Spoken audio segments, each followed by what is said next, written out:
And while Crowley demonstrated in the diary of a stylistic with fishes and intriguing but uneven work, the marvelously detailed accounts of the flora and topography of this imagined Abyssinia, as well as excellently crafted dialogue set pieces. But at least part of the fish was composed through dictation, and while Crowley demonstrated in the diary of the drug fiend that he was uncommonly gifted at talking a novel aloud, in the fish, the long-windedness sometimes shows. Still, the fish has decided virtues. The richness of its symbolical interplay has already been discussed. In addition, it should be recognized that Chapter 5, aptly titled Analysis, is as probably a study as Crowley ever wrote on what he believed to be the psychological consequences of Christian faith.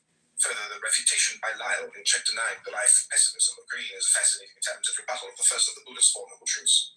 As such, it is illustrative of the uniqueness of the spiritual emphasis offered by Philemon. As well, it shows the progression of Crowley's thought on this matter from the pre-Thelemic stance on his essay, Science and Buddhism, in 1903, in which the experiential emptiness of the First Noble Truth is stated almost as a matter of fact. The fish may be an overbroad satire. It also has its depths. The four major characters in the fish are stock types: Lyle, the sage white hunter straight out of Haggard; Tone, the naive yet devoted missionary; Thornley, the stiff-necked outsider Jew; Green, the scientific materialist and failed acolyte of Nietzsche and Darwin. Yet there is a bit of Crowley in each of them. Lyle is the Crowley of the day's Himalayan exploration.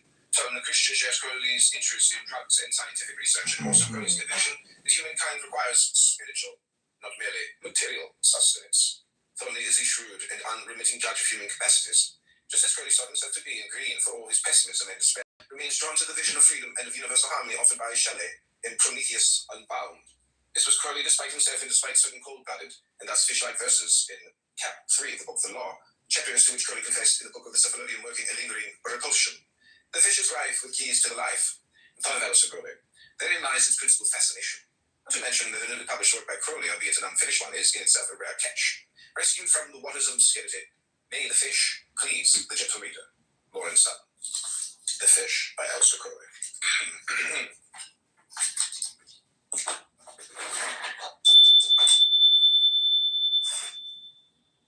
Okay, that's been a brief reading introduction of The Fish by Alistair Crowley. This is Canada John reading a book. This has been hashtag Wisdom NLP, Books and Wisdom.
Okay, this is Fish by Crowley.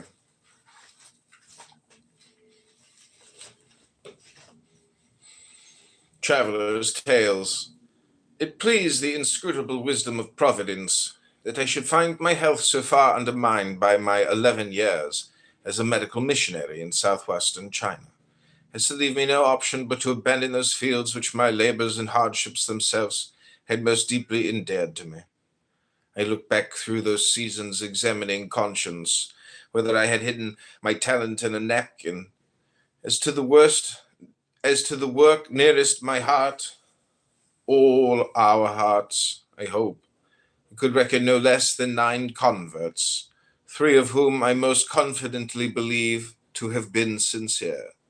The first, Ty Lewis, was the son of an English cotton broker by a Chinese wife. The father died while Ty was an infant, by his own hand, as the rumor would have it, and left Ty heir to all he had. I won his gratitude by making a paraffin bridge for his nose, fitting him with a complete set of false teeth, and curing an ulcer of long standing in his leg. He bore up against his suffering from poverty and disease with most exemplary patience and fortitude.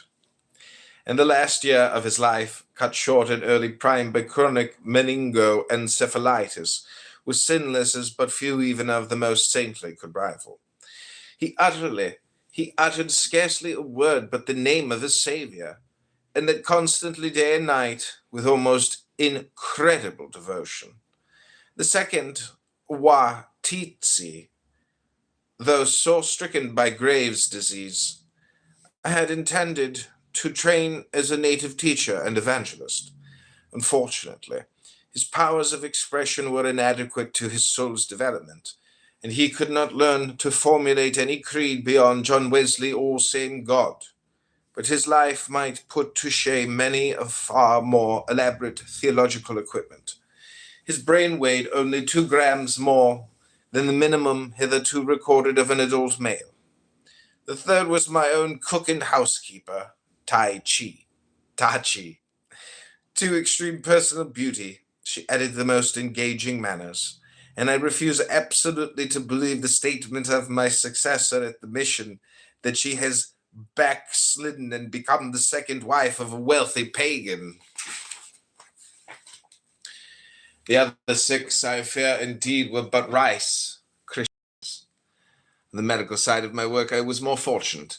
My reports on the results of addiction to opium smoking are universally admitted to have contributed most greatly to the substitution of morphine injections for the noxious vice.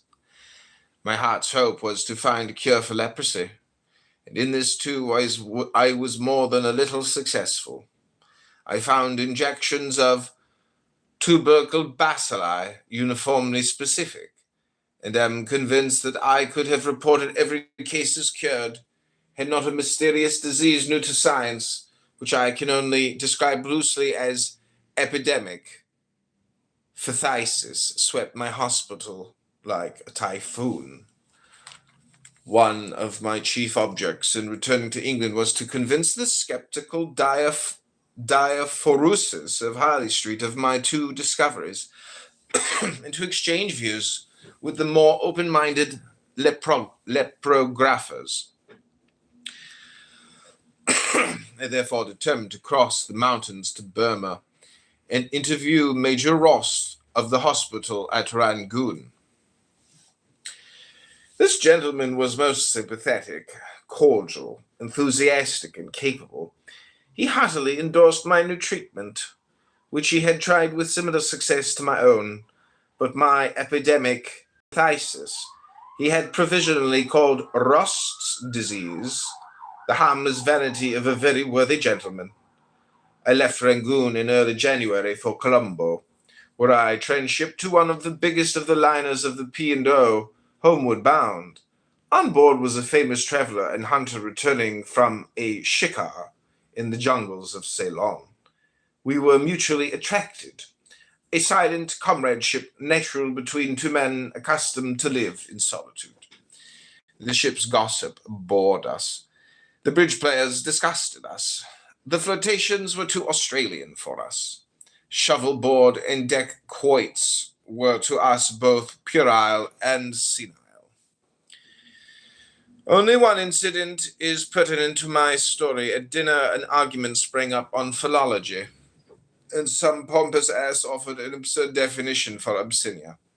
It comes from abyss, bottomless, Latin abyssus, genitive abyssi, and nia is the regular, adjectival ending for a country, as Romagna, Catania, Albania, and a host of others. After dinner, my friend resumed the subject over cigars, and to my amazement took sides with the windbag. This is his story. 2 years ago I was in Somaliland after lions and pygmies. I know how to be intimate with most natives without losing their respect. I can play the heavy father, the arch-patriarch in a word. Well, of course, Abyssinia was almost the first country in the world to become Christian. Prester John and all that. I don't know whether they have got him and St. John of Patmos mixed, but they are strong and long on the apocalypse. They told me Abyssinia is just what our mottle-faced friend said at dinner. The country of the abyss, bottomless place or pit, and that St. John was talking of an actual geographical fact, and that the lake of fire is next door to it, so to speak. I said that the apocalypse was only an obscure prophecy. They excitedly declared that the prophecy had been historically fulfilled, that the damned had actually been cast there 2,000 years ago, or nearly, and that they lived in torment there to that very hour. I naturally suggested a visit, and they as naturally expressed the utmost horror and fear. The subject came up again. I thought the yarn might be the fag end of a legend which was the smoke of a small fire effect. I got it. What really happened was that some tribes got leprosy from eating rotten fish, they thought, and were banished en masse like Israel from Egypt. Such tales grow to buggy size in no time. They come in handy for scaring babies. They get mixed up quite hopelessly. And you're lucky even if you get two elements coherent in a potpourri of 60-odd. The story half amused me, half saddened me. It was so like the garbage heap of travestied facts and fly-blown fables and swollen corpses of superstition and iridescent scum of romance that I had grown accustomed to, and had to grope in for the lost pearl truth. But the absurdity of the suggested etymology and the idiot's cunning of the dovetailed stories made me laugh, a thing I do most rarely. That may be why it stuck in my mind. Or was it this? In England there had been a controversy with Mr. Jonathan Hutchinson as Athanasius versus practically all his colleagues as Mundum, in which the eminent syphilographer flirting with leprosy gave its etiology as ichthyophagy, leprosy, rotten fish. Yes, it fixed the traveller's tale in my mind for the moment. In London I hastened to pay my respects to Mr. Hutchinson, who was delighted to collate my Chinese facts with his own. He argued his case again. Ably but unconvincingly, when he ended, I expressed a wish to suspend judgment. But look at the Abyssinian evidence, he cried passionately, and expanded, emphasized it with eloquence and ardor for nearly 10 minutes.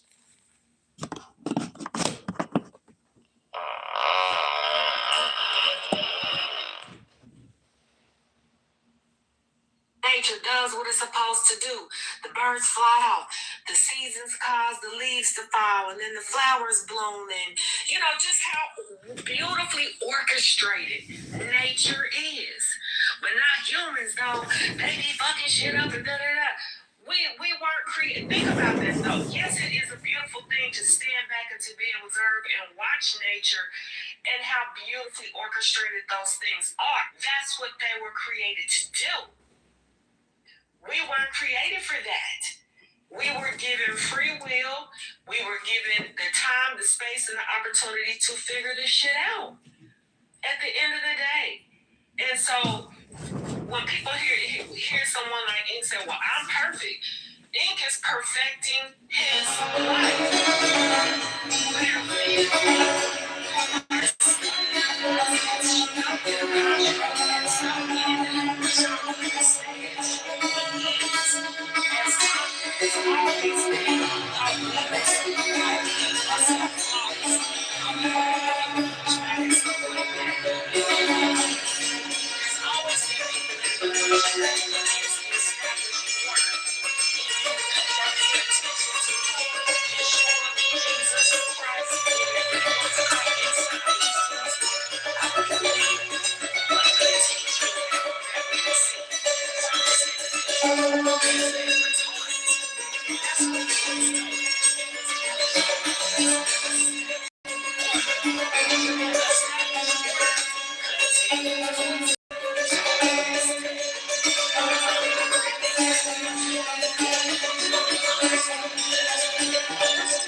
if you will, institutions, the fellowship, whatever it is that these things bring to a human life. But it is not my opinion that we were ever meant to get there, sit there, and stay there, and then wait for something that we don't even understand or know about to sweep by.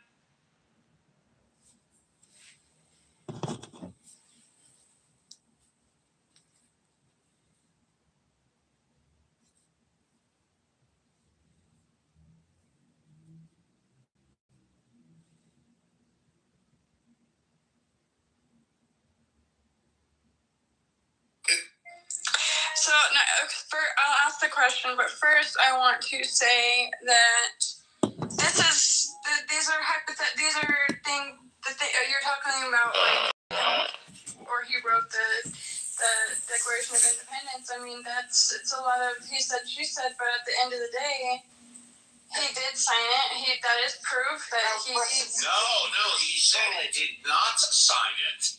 Here's the deal, Steve. If I may, real quick, and that's what I was saying is. One need only read the original draft. There's two copies. We have Jefferson's and Adams' copy. They copied it from somebody. Both of them knew Thomas Paine from common sense. Every verbiage in the Declaration of Independence is all about Thomas Paine. I'm not the only one saying this, by the way. That's a fact. Joseph Lewis. What's the fact about that? Like, how do we know that? Go Google on the original draft, and if people stuck to the original draft of the Declaration of Independence, we wouldn't have needed a civil war because it talked about African people in the original draft. Nobody knows that, and they keep it secret from us, but it's a fact. Google the original draft of the Declaration of Independence. Okay, I will Google that, and I will be back. And then read African Slavery in America. And you'll find Thomas Paine is all over it. It's important to know that Thomas Paine is... Now, if I see a lot of non-credited sources, obviously, I would clearly come back and say... Can we go back to the earlier conversation about like the requirements, please? PDF, Lily. When you Google thank you. PDF, and there's all kinds of original books. They've already Google. Can we go back to the other conversation? Hey, hold on. The one about the requirements. The conversation being had right now. No. It's not a conversation. You guys are just talking about who knows what. It's not relevant to the actual main line. It's not important. You're just trying to like hijack the guys' conversation about the requirements of the presidency. Who cares about Thomas Paine? Well, they do that, and we'll talk. We'll open a room. Yes, golly, horrible. All right, well, tell you what, I have a suggestion. Hold on. Everybody except for Samoa, go on mute. Everybody except for Samoa, go on mute. Okay, Samoa, you're up. Unmute. Talk about whatever you want. Go ahead, Steve, I want to hear your guys' opinions on like the requirements for the presidency. That was the main conversation that was happening, and now we're segueing into who knows what about what. Like, how is this germane to the actual discussion? Yeah, I'm just listening. Do you think there's... I asked everybody to go on mute. Hold on. Okay, so Samoa wants to hear about the qualifications for presidency of the United States. We already heard Mark say that in Mark's opinion, you have to have a minimum of a bachelor's degree and in political science, or you have to be in government for at least 2 years as a mayor. That's what I heard him say. I'll give you my opinion. In my opinion, I like the requirements exactly the way they are. I don't think there should be any change whatsoever. So let's go ahead. Anybody can unmute one at a time. Samoa's request: what should the requirements be to run for president of the United States? Okay, I can go first if Samoa, is that okay, or is there someone else specific that I am okay. What do you think the requirements should be to run for president of the United States?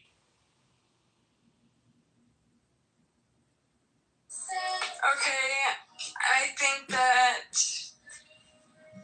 one of the main things or qualities that they should have or for a president is they should know, or they should have firsthand experience with struggling with whether that be mainly money, or just humble, someone that's been through life hard that most of us are experiencing.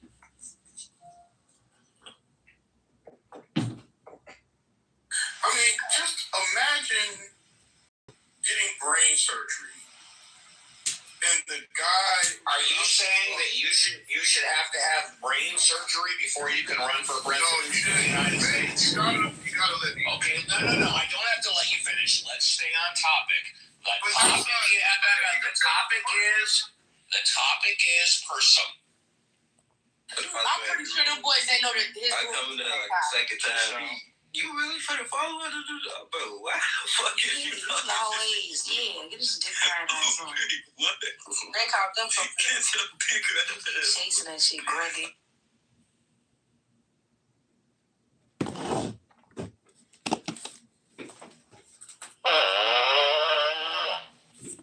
The Fish, page 30, by Crowley.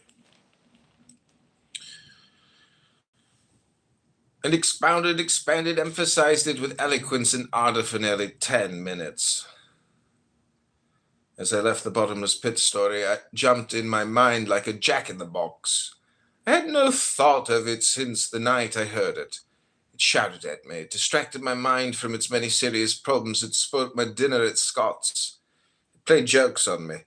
I began to murmur oysters, ophthalmia, lobsters, leprosy, cod, consummation, sole, scrofula, turbo, TB, mackerel, meningitis, and so on for all the fish I could think of. And then who should walk into the grill room but my friend of the ship? He didn't see me. He came in as if the devil were after him, grabbed a chair and a menu, snapped an order, and put his nose to a notebook. His coffee came at the same time as mine did. He relaxed, lifted his eyes, saw me, and charged me like a bull at a gate. "You're my man," he cried. "Fate's in it. What a damned unbelievable square mile of A1 luck. Glad you're glad. I was going to set every sleuth in London on your trail tomorrow morning.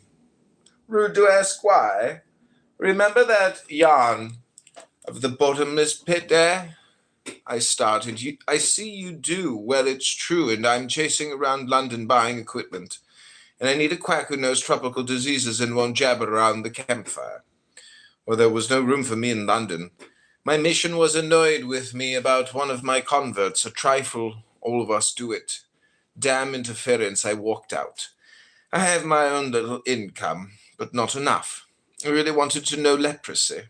My health was better. £500 and all expenses paid for a year, certain, in a new country with a man I liked.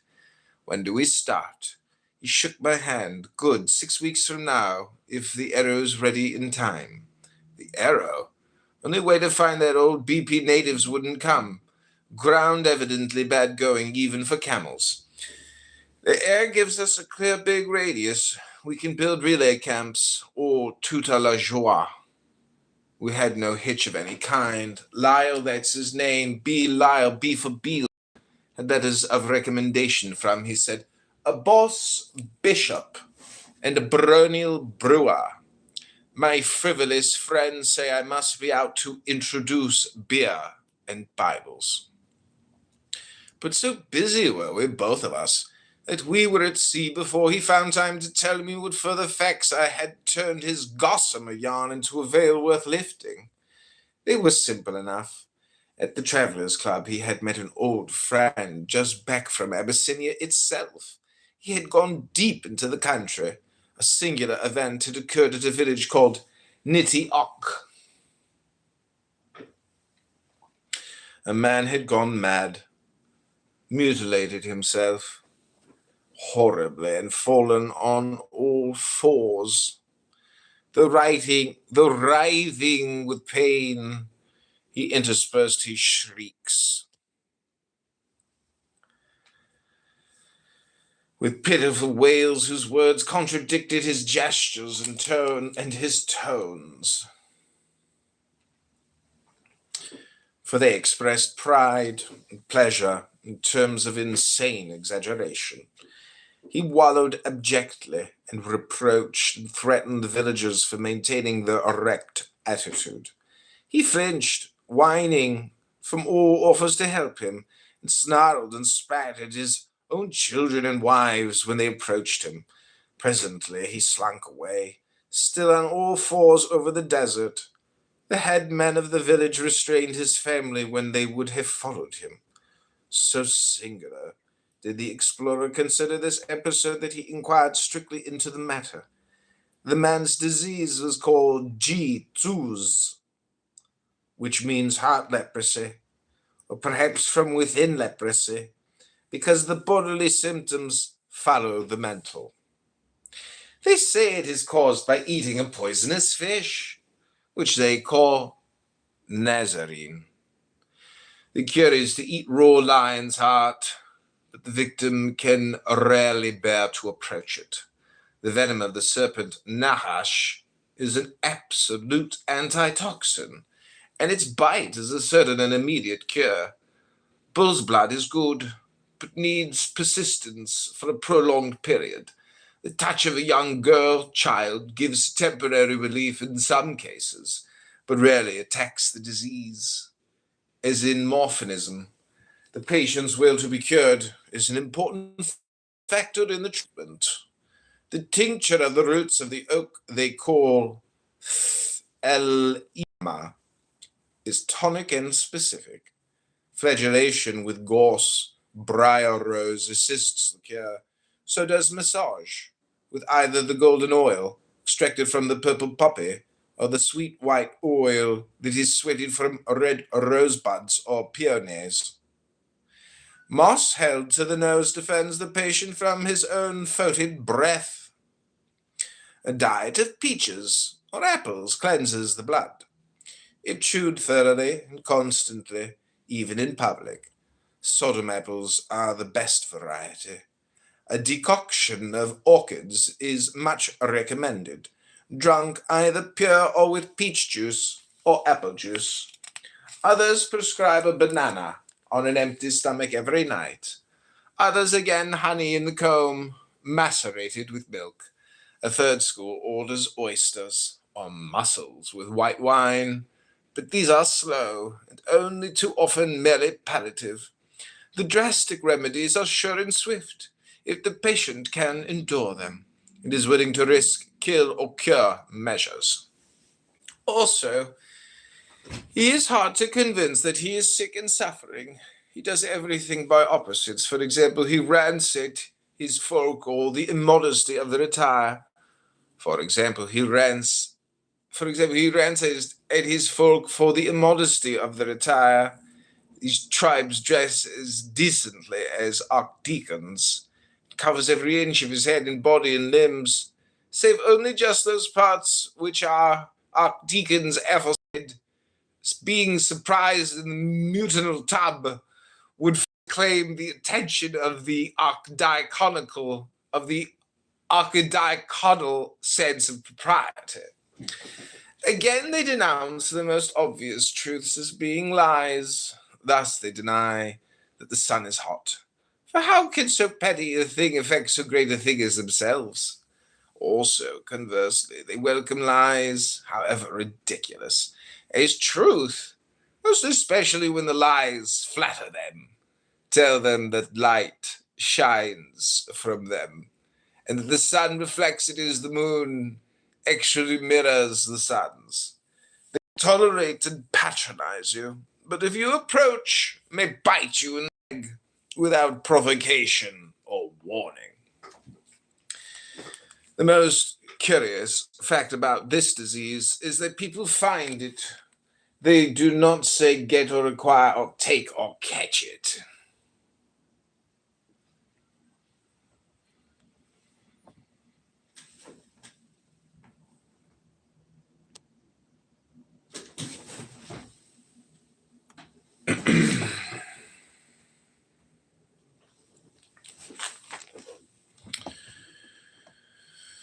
but only find it, accept it, or believe in it. This last phrase suggesting some local brand of Christian Science. All three verbs imply the free will of the person to become deceased. He eats the fish sometimes, the headman explained, by a congenital perversity of taste, cretinous, scrofulous, luetic, imbecile, impotent, phthisical, and anemic. People often find the fish, as it were, naturally. To these people it is not so poisonous. Indeed, they often thrive on a daily diet of it, making their living by selling it, and are at least justified in boasting that they are cured of their diseases subjectively, for they take pride in the increase of their symptoms. This man at Nitty-Ock, case in point, bragged of his distressed heart, that it was palpitating with happiness. Many find jitsuzi in a mild form at puberty, unless the general health be very bad, and the constitution tainted. They cannot assimilate the fish. The fumes of its putrefaction usually produce a sort of intoxication in which they caricature the disease with its symptoms visibly exaggerated and obviously faked. Though they take matters very seriously until the effects of the gas wear off. Such an attack protects almost always against the disease itself. At the decline of the reproductive powers, people hanker for the fish, which, despite the experience of centuries, is still by the vast majority held as is specific for all ills from poverty and ugliness to death and danger from ghosts.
At the decline of the reproductive powers, people hanker for the fish, which, despite the experience of centuries, is still by the vast majority held as a specific for all ills from poverty and ugliness to death and danger from ghosts.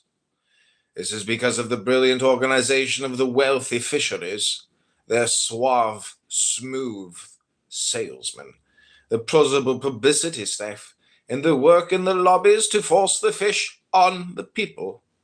Even those who vomit at the smell, being supposed to buy it, though they fling it instantly among their other garbage. But these all find it as a desperate clutch, at a straw as they drown in the dark seas of despair. Such, when women become bitter, when too thin, and maudlin, when too fat. The men, if fat, become sensualists and prosers. If thin, viragos and tyrants. But unless the people find the fish early in life and digest it completely, the symptoms are not so intolerable to the friends and neighbors of the patient. There is an epidemic form of the sickness which attacks crowds, but this is a mere simulation, transitory as other drunkenness. A few days, at most nearly all are well again. The disease attacks and holds most fiercely those who lack vital power, courage. Fear is the exciting cause in most of those cases which turn out badly. The man at Nitty Ock was pronounced hopeless by the head man. He has mutilated himself. He goes on all fours and eats dirt, they said. It is bad. He must go to Krees Nadum. That is the name of the place, they explained later, where the other heart lepers live. Kree means bottom. Bz means without. And Nudum hole in all bottomless pit. Lyle's friend asked for the location of this place, but everybody manifested a reluctance to talk. How would the sick man get there?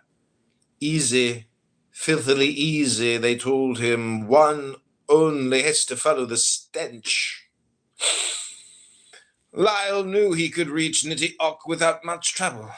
If the sick man could crawl thence to the pit, he could be sure of his goal. To make sure he would take an aeroplane with him. 3 months, 3 days after leaving Suez, we were camped just outside Nitty Ock.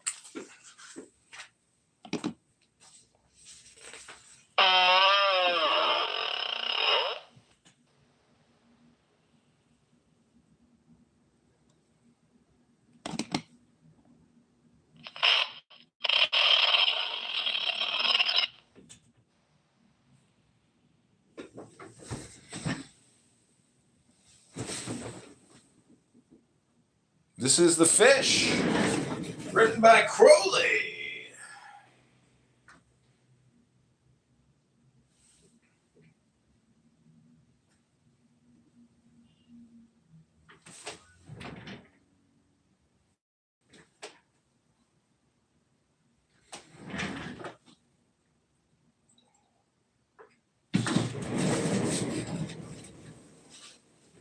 What Lyle wanted.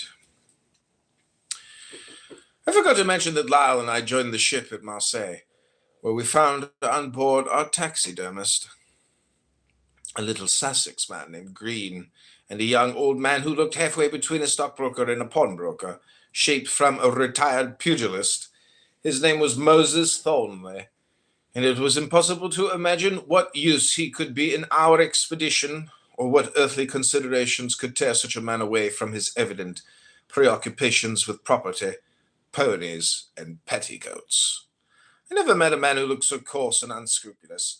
Yet many an ambassador might have envied him his reticence, many a captain of industry, his air of responsibility carried with ease and confidence.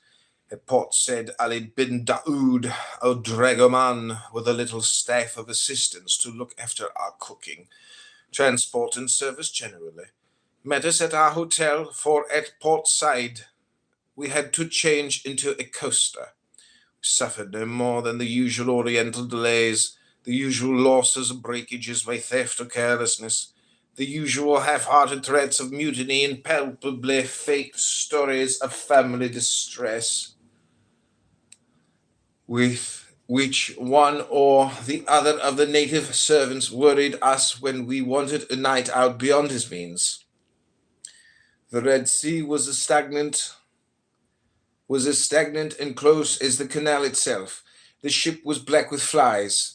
At every wretched pretense at a port, we shipped new passengers, each time wilder and dirtier, jostling more excitedly and shouting more ferociously, finally losing themselves more suddenly in the crepitating mob of their fellow travelers. We had so hurried. I started the bulk of my preparation for my bacteriology, and to be done on the ship, so that I hardly saw Lyle, except at meals, when he never spoke except to pass the butter. Any spare time I had I put in wondering why so imperturbable a man should have started on so pointless a journey in such desperate haste. I'm fairly imaginative, many thanks to my lonely years in China, and I furnished myself with many a balloonful of explanations. But there was a leak in all of them, and that leak answered to the name of Moses. That ineffably tailored sphinx behaved like a polite stranger. He shook hands with Lyle at Marseille, compared physiological notes, and exchanged meteorological observations.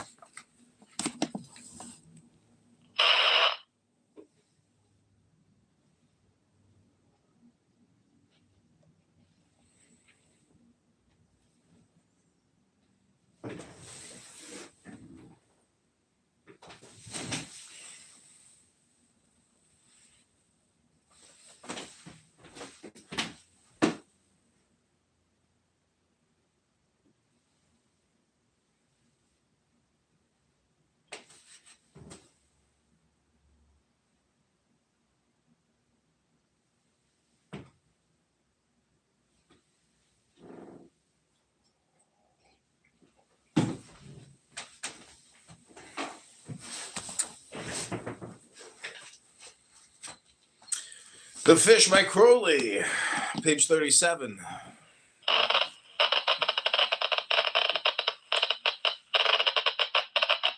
I doubt if they spoke again till our first dinner in camp, when for the first time we all four dined together. Moses had dined at the purser's table and made an old friend of him in 5 minutes. We had been with the captain. Moses had lured 3 Anglo-Indians from bridge to Solo West, and whenever they were not eating they were playing.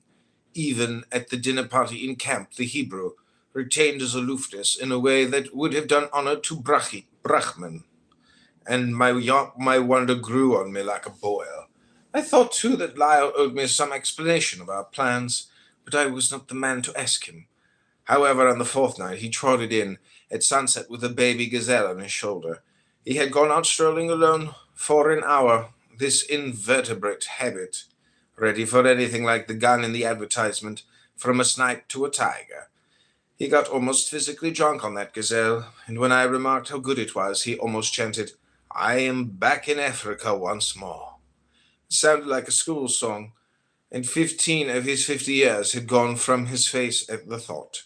It reminded me of the sea unwrinkling itself after a storm. His dull grey, cloudy eyes cleared, flashed, and laughed. The same image served. The incident seemed to break down his taciturnity. For the first time in my experience, he told a story. At the table, it was a story of his early days, how he was chased by a gazelle. He had lost his rifle beyond recovery, and a wounded lion was looking for him everywhere, and it was getting dark, and he started back to camp.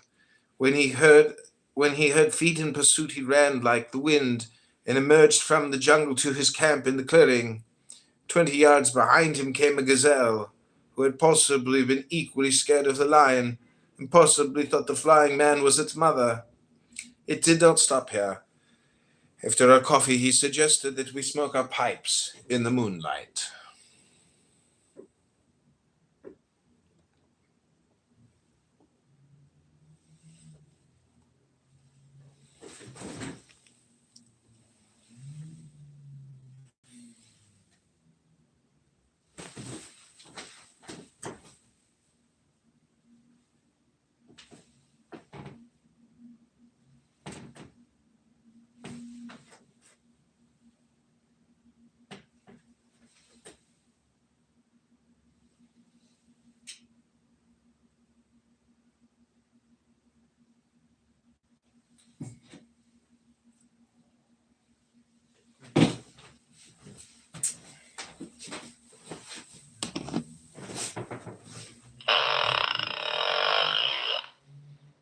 Thornley, by the way, had his cigar about a foot long, so pipes couldn't mean him. We went out to the top of a little heap of bare grey rock. I had noticed it before dinner. It suggested no particular form, but there was something about it indescribably evil. It was like a pimple on the great green slopes. To my medical mind, I suppose the idea of a cancer presented itself. "Know any geology?" said Lyle. "Scraps," I said. "Nothing systematic. I can tell chalk from old red sandstone and granite from schist, but not much more. I'm putting my foot on this rock symbolically," said Lyle. It was once a splinter, tall, sharp, clean cut, a landmark for miles around, a finger thrust up from the earth, but its own inherent rottenness has crumbled it. As it has fallen, it has crushed the life and fertility out of the earth around it, and every shower of rain washes from it a poisonous salt. See what a wide brown circle of death it has made. We don't know how far its putrefaction may spread, killing the life and beauty of the earth, and not even taking thereby any advantage to itself. He made a sort of snarling noise as he stopped short. Then he put his hands on my shoulder. Harryton, he spoke very seriously. I liked you from the first. I liked your quiet ways, your contempt for a humbug, your sense of humor. You have a brain and a heart hidden away somewhere. Environment has buried them pretty deep. God help you, but Africa may cure you. I think I've given you the chance of your life. You're on the trail of a new disease. Your quarry is abominable and terrible. That means fame and fortune if you can turn its tide. That's why you came out. But why did I come? And who is our inscrutable Moses? You've been dying to talk, and you've had sense enough to keep your mouth shut. But I can tell you now I'm not a doctor, but I know more medicine than you think, perhaps, especially about the brain and nerves. I've studied every kind of poison. I needn't tell you that a new disease may count its dead by millions before you can organize any adequate defense. Think what the silly little bug of influenza did, and still is doing in the teeth of science. It might at any moment develop a more virulent form and run up another century or so before we got its wicket.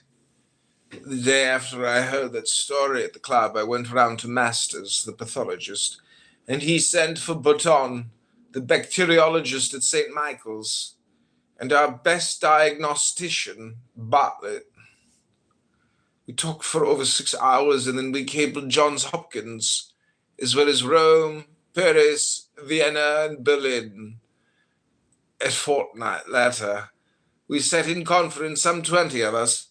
The danger about this bug is that it doesn't kill these heart lepers, as we may as well continue to call them, till someone rummages in Lyle and Scott for a longer and sillier name. The people have lived and bred for close on 2,000 years.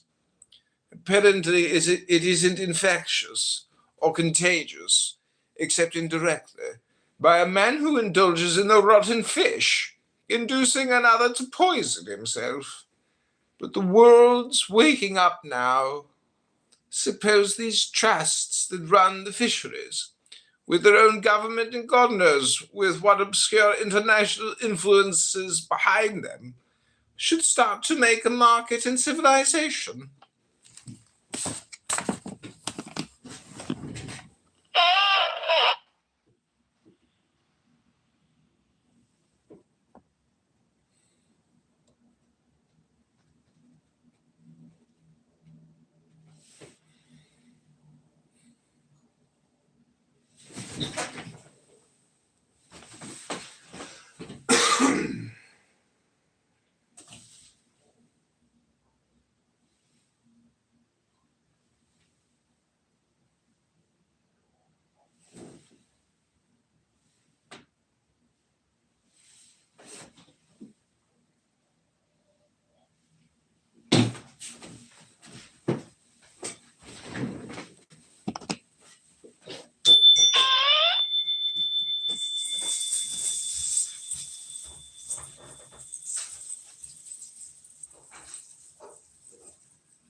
It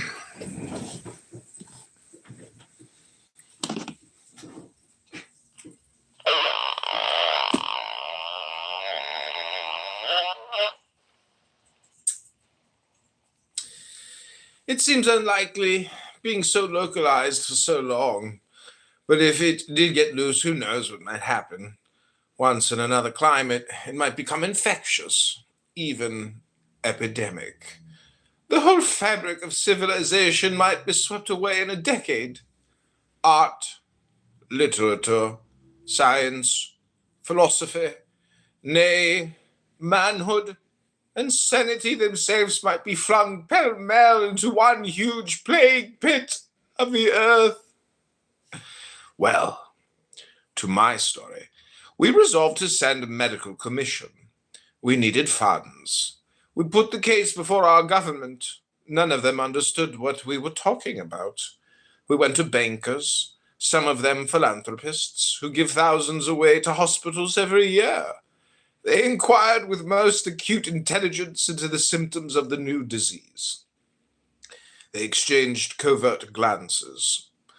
They said they would give us their decision the next morning. They did. It amazed me. They would send out me to find the place, one doctor, to report on the alleged disease. Note the word alleged. And a man to represent their own interests in the matter. That is the mission of Moses.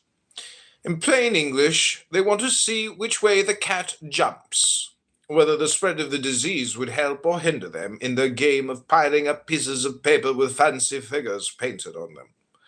That is a fair sample of humanity. After all this civilization and progress, and our friend Ali seems to me a long sight better stuff. He broke off and spat. There was a silence between us for quite a long while. I finished my pipe and knocked out the ashes on my boot.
He broke off and spat. There was a silence between us for quite a long while. I finished my pipe and knocked out the ashes on my boot. Lyle, I said slowly, I don't yet see why you should want to go, if that's the story. The cat's out of the bag, he replied. They would have sent Moses with someone else. I must match my wits against his. He's good as solo whist. I watched him, but I once beat Blackburn and I twice beat Pillsbury at chess. This is going to be chess. I'll cure these lepers, or make sure of their continued segregation, and I'll go for the cause, and wipe this rotten fish from the pools of the earth. It can only live in stagnant water, so they say. It's amazing that civilization has never yet secured a specimen. We'll find one, I nodded. There's another thing, said he. The more violent the toxin, the stronger the antitoxin generated in its midst. You know that. I'm just hoping that there may be some born in this bottomless pit of theirs who have refused to taste their fish, or happen to be immune to its poison. Such children might react against the environment with tremendous force, and be as much above the average human being as the others are beneath it. We ought to rescue those. Oh, are wonderful possibilities. Let's get back to camp.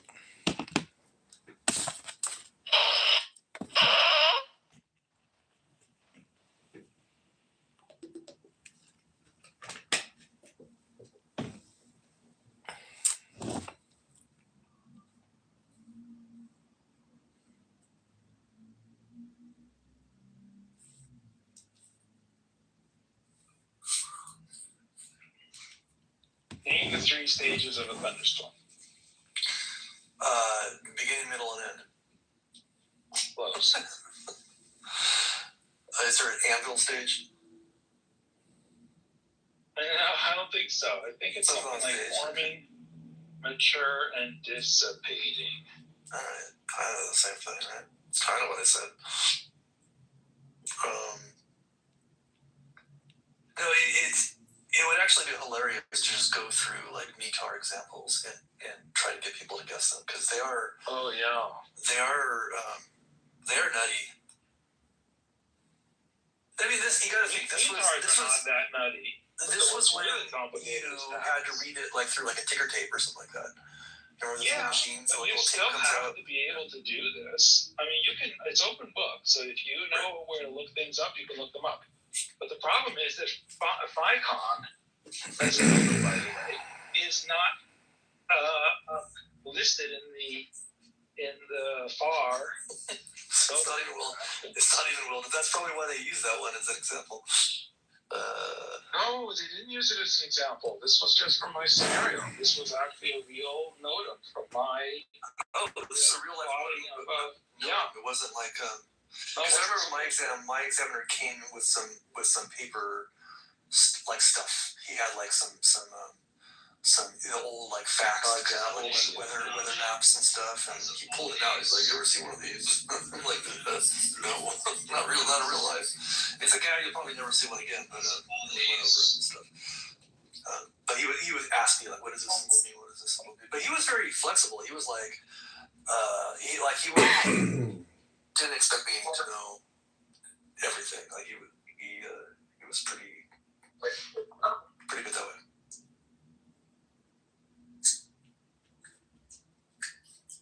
I felt like my exam was almost like a lesson. Like it was a very kind of a learning experience in a way.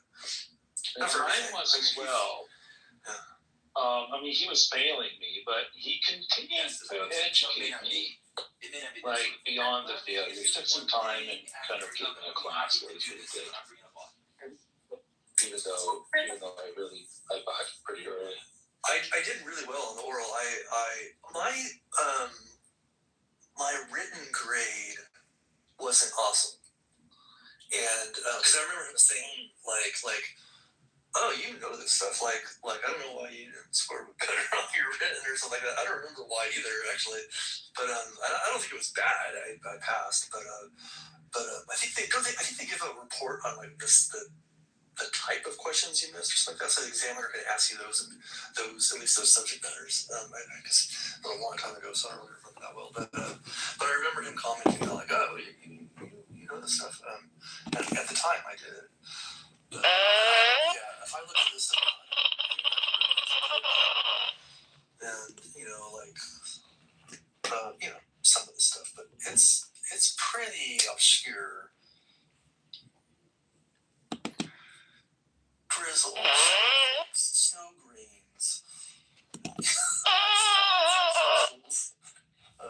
all these. The Inuits have.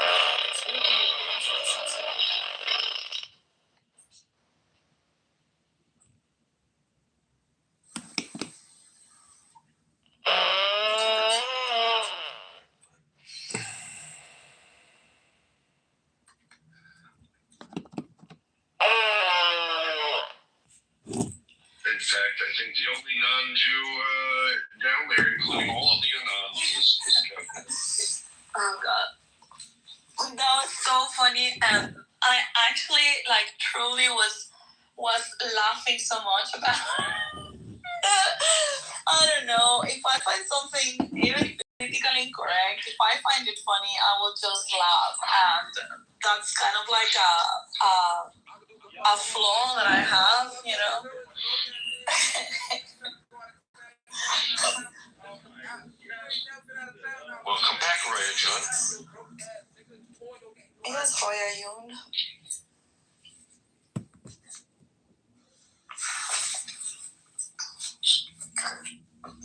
Oh, Don says I was zoned out. Did I get a date? It depends, Don. How old are you?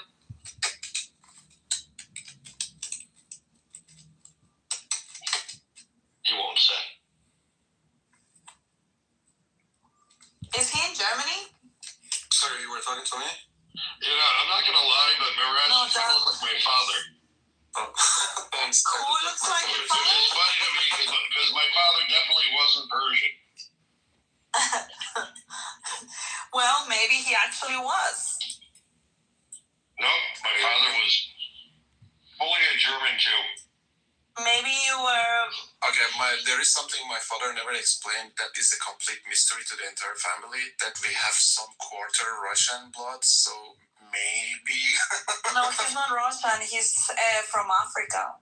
North African. Sorry. Well, if it's Russian Jew, it's the same. Yeah, that's what we don't know. He never talked about that, and we don't know where it went from who.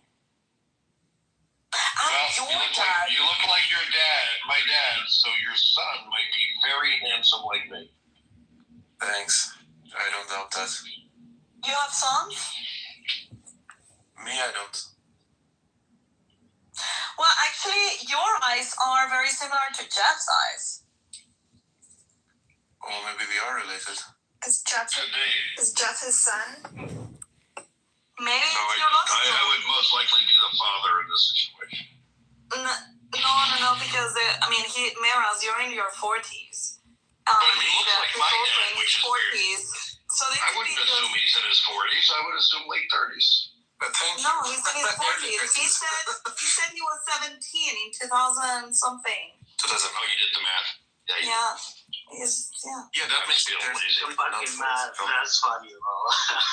I still have time. Well, did you miss the part where the average IQ in her country is 47? Did you do the math of that? 47. That's horrible, Isa. That's horrible. I've got to find a picture of like that. It's actually funny. Buttercup, how is your day, my friend? I'm good. You have been behaving differently lately. What do you mean? No drama. No It's drama. all you, not me. It's influence of Isa.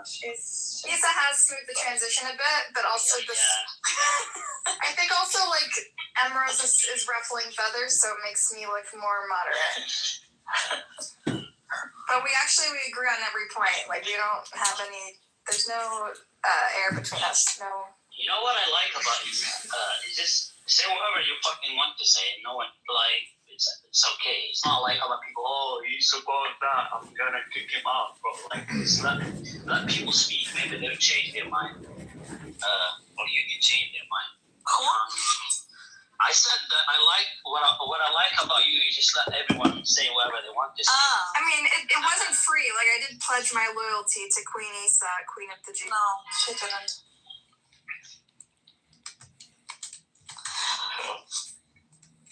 I mean, not everyone, because there are people that get kicked. But I think it's more interesting to have conversations, with them and try to kind of like expose their stupidity. I love doing that. I love that too. I mean, there's people that comes with hate. There's those I don't like. I just go like, this is like, oh, you fucking idiot, you're gonna die. I mean, like, there's no conversation to have with them, so. Yeah. Like resistance. Yeah, no conversation that can be had with resistance because he doesn't want to. Yeah. I heard he was Muslim. Me? He converted. No, actually, I heard he actually was Afghani. What? I think he's actually Afghani, based on his name. No. He is Dominican. That's what people used to say, but once he got doxxed, I talked to him, and he kind of he speaks Spanish. I think I've spoken Spanish with him. I mean, do you know what his real name is? Because I do. No, I don't.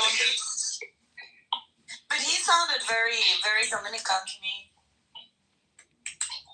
Everybody in New York. No. But I know that the accents, our accents. That's literally everyone in a good chunk of New York. Yeah, I know, but there are a lot of Dominicans in New York. Yes, and the Italians who live next door to them also sound Dominican to you. No. But yeah, I don't think he's Afghani. He might be, but like there are specific things, in like the way they speak, the use of words. Hello. Who are you saying hello to? Hello? Hi. It's for Hoya actually, but hi, Buttercup. Hey, love. Hey, huh? Kapala, Chaim Shali. Why is Daniel get all the women? I know, right? That's not fair, bro. He's not threatening. Hey, if you want to take him in the ass, you get all the women to do. Or just the tip. Yeah, Roberta, if you want to learn how to give a good blowjob, you can probably get all the women to do. It's fair. We all have that option.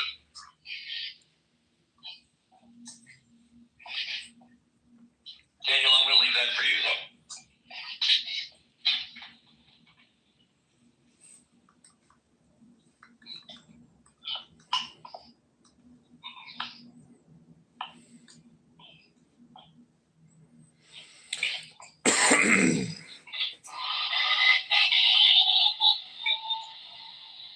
So I'm cleaned by the espresso that I distilled it twice.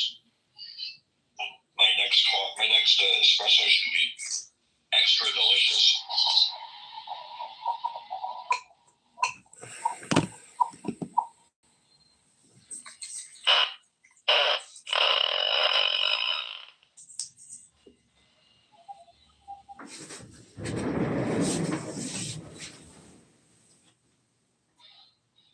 Hey, if you have a little extra money, what do you spend it on? Go. I donated to The IDF? Of course. Donated to the IDF. Wow. Bitches. Have you ever really donated to the IDF? I always think that's so funny when people donate to the IDF. Like, they need us to knit their... checks to the IDF. Checks to the IDF. Virgin in a minute. The short version is that shit into 1 minute. I'm giving it. I'm literally telling you. Get the fuck off this app. Fuck their schools. Fuck their jobs. All that. What?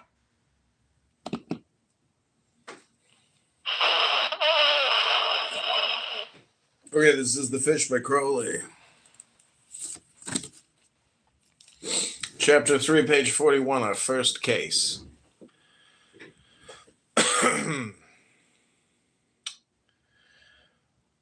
Audi Ark is a wretched, struggling village. A kind of outpost leading to nowhere in particular. 20 miles away to the west across an interminable sea of pebbles and scrubs rose a range of hills, yellow and red, with a dilapidated air. It reminded one of a gigantic street in process of demolition. No one had ever crossed them, or ever wanted to. The natives seemed to regard them a welcome addition to the scenery, on the ground that no robbers were likely to come from that direction. At any rate, they greeted our caravan apathetically, showed no alarm, no curiosity. They did not seem to want to sell us anything. They instinctively classed us with the masterless stray dogs that slunk about the streets, lean, scabby, savage, and cowardly. I strolled through the village. There seemed to be nothing to eat.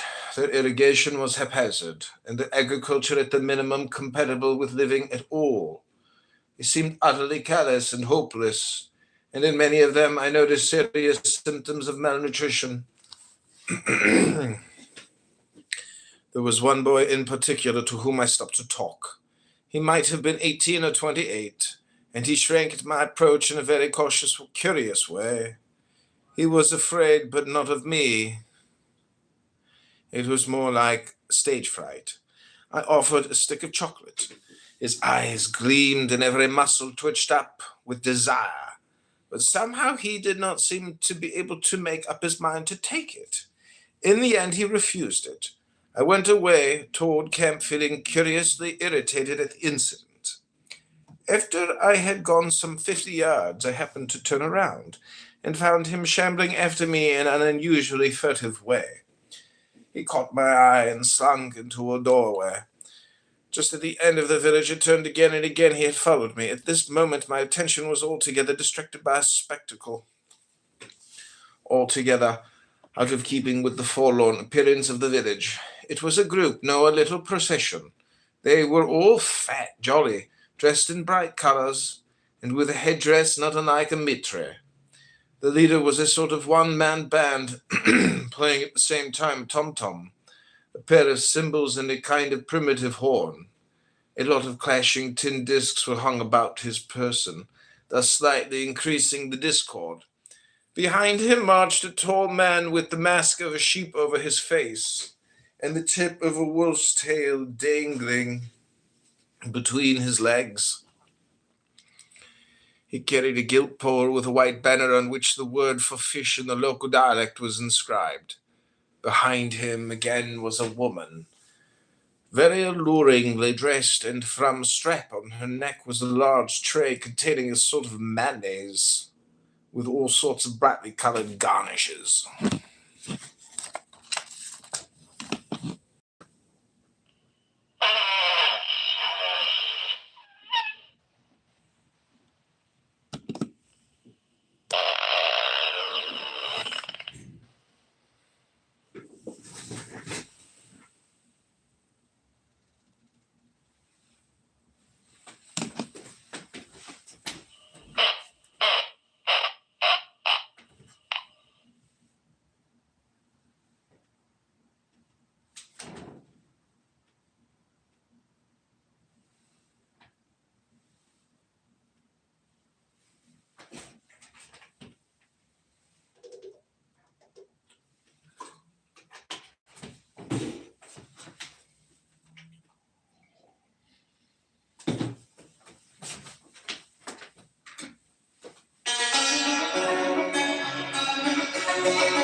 She had a huge hoarse voice, and she bawled unceasingly the virtues of her fish. If you were hungry, or thirsty, or tired, or sad, a portion of fish would put it right. Fish was food for the brain. Fish strengthened the nerves. Fish took away fear. Fish was used by all the leading people of society. Look what fish feeding has done for us. She bawled with particular emphasis that the fish was absolutely free to anyone who would accept it. The manners of the country even permitted her to offer a further inducement to anyone who would sample her wares, and she indicated the nature of the bonus by a very varied series of gestures. Following her came a figure intended to terrify, but which to my eyes appeared merely grotesque. He carried all sorts of arms, more than he could possibly use in any 3 battles. He wore a mask like a southern sea island demon. Behind him again, the last of the procession, almost hidden in the folds of his cloak, was a tiny dwarf, dressed in the most inconspicuous manner possible. Over his shoulders he carried a bag, almost as huge as himself. The attitude of the population to this procession was almost as indifferent as it had been to us. Without exception, they refused the fish. One elder, sitting outside his house, was near enough for me to catch his mutterings. Bad might it be, he said, and shook his head. The terrible accoutrements of the tallest man were apparently only for show. He raved and gesticulated, but nobody seemed particularly frightened of him, and he never proceeded to actual assault. All this time, my boy had been slinking up very stealthily. He was now not 20 yards away. The lady with the fish seemed to recognize in him a likely candidate, and took special pains to ogle him. He did not seem to care very much, but he wriggled and shuffled and fingered a little bag at his neck.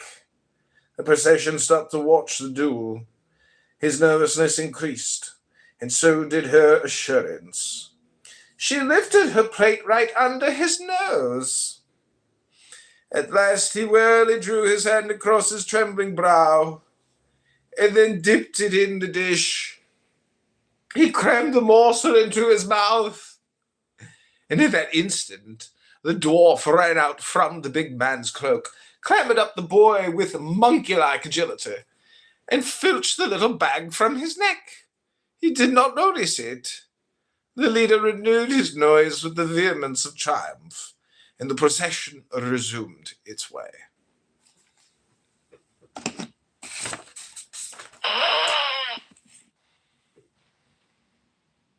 Was who I was in my past life. So that could be a problem. If I understand it, they can't deploy activities to polling places.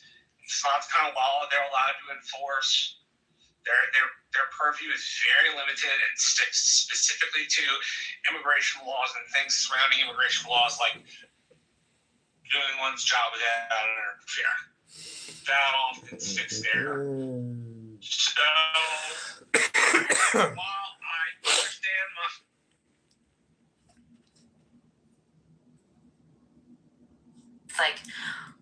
I don't know, man. I don't really get it. You know, like all the ways that you speak in Farsi, they speak in English with a slight Persian accent. Yeah, I know. It's from the parents, and it's also from the fact that the entire community lives there. I mean, it's the highest population of Persians/Persian Jews in the world. So, I mean, of course, you can get around. Oh, not you. I was responding in the chat. That's why you can get with not learning English for a really long time. You know? Yeah, it's totally different from Persians. anywhere in the United States, honestly. You know what I'm saying, Rebbe? It's crazy that they have that Persian accent when they speak.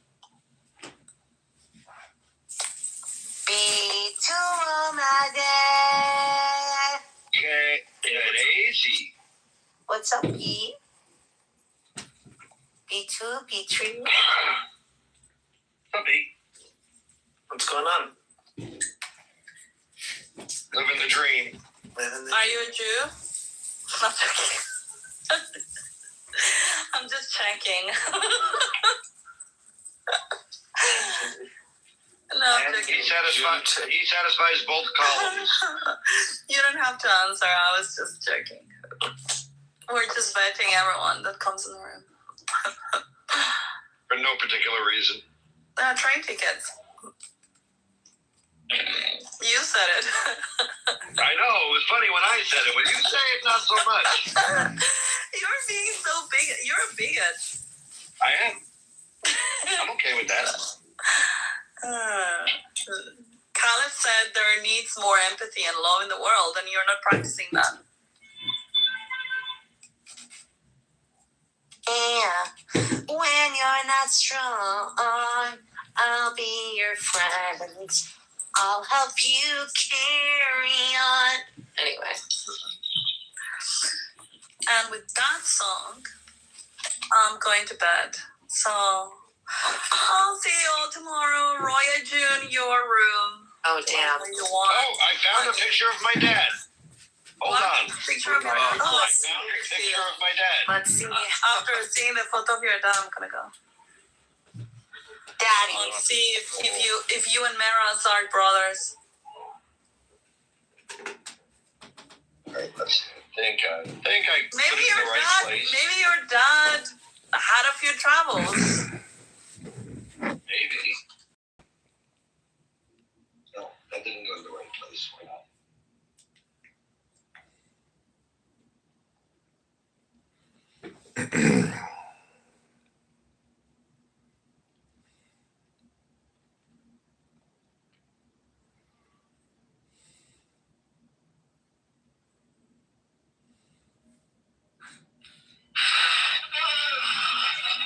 Okay, this is the Fish McCrowley.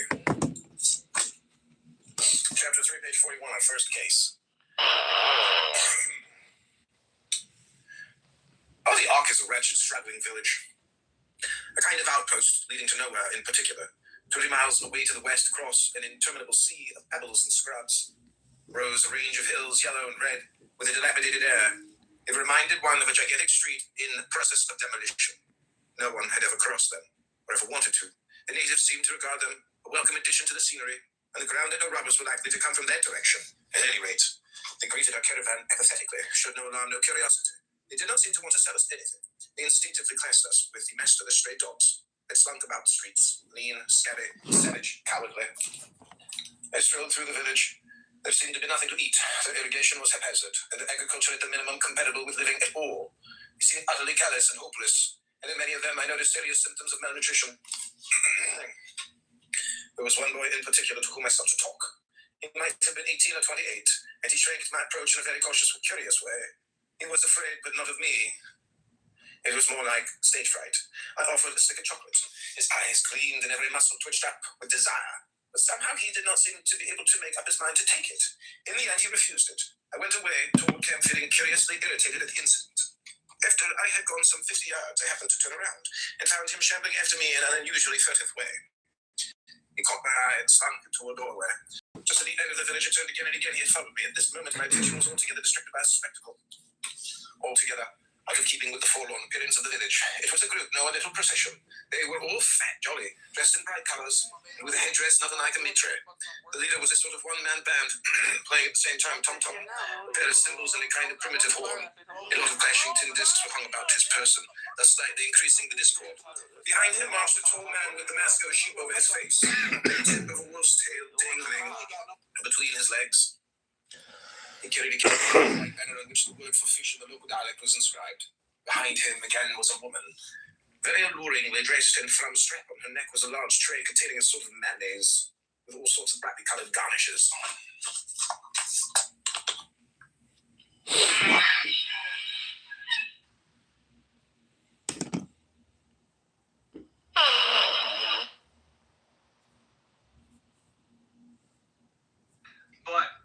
considered opinion would be to say, if something like this ever did happen,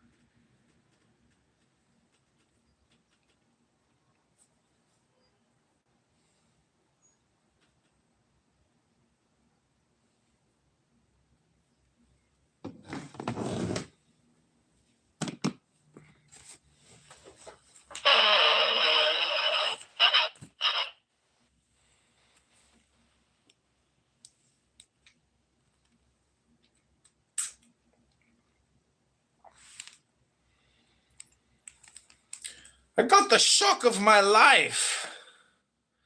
The thing that happened next was incredible. My boy, his face smeared with the grease, staggered up to me and sputtered through his mouth of half-chewed fish. "Begone! Thou art unclean!" What could I do but burst out laughing? He broke into a string of abusive words. The situation was peculiarly awkward. It was, of course, the rule of the expedition never to have a row with a native, and at the same time never to stand any nonsense. I wished I had brought one of the Arabs with me. All I could do was speak to him sharply in a tone of authority. "Put yourself together." I said, "Be a man." He shrank back as if I had hit him, covered his face as if with excessive shame, and moaned despairingly, "A man," again and again. Then a new excess of intoxication seemed to seize him. He gave a muffled howl of delight, dropped on all fours. In his mouth he caught the deep dust of the road like a terrier, playing with a bone, and the ensemble of the picture was not attractive to my personal taste. Frankly, I must admit that the suddenness of these incidents completely startled my self-command. I had not even offered to inspect the fish, which I had come so far to study, and I had utterly failed to associate the boy's conduct with his acceptance of the mayonnaise. I now realized that here was my first case observed, as luck would have it, even before the poisoning, and the best thing I could do was to try to get him to come with me to the camp. When I pondered, he groveled, still gloating with ecstasy, still reviling his neighbors. We discovered later that he had no family, thus no one was responsible for him. But I heard the old man say into his beard that he was young and would be better presently. The boy now began to revile me because I was not made as he was, or clothed as he was, or acting as he was. He waxed extraordinarily bitter over my erect position. I think that something in him prevented him from revealing the contempt he expressed, that he was, in fact, enraged at himself for not being perfectly drunk. He changed his note at intervals to praise of the fish, in the exuberance of his newborn enthusiasm really surpassed the more polished but more hackneyed phrases of the salesman. I tried to appeal to both sides of his insanity. I told him that the people of the village were quite unworthy of him and would not heed him, but that in my camp there were plenty to do exactly as he said, but they had had no opportunity of hearing about the wonderful fish.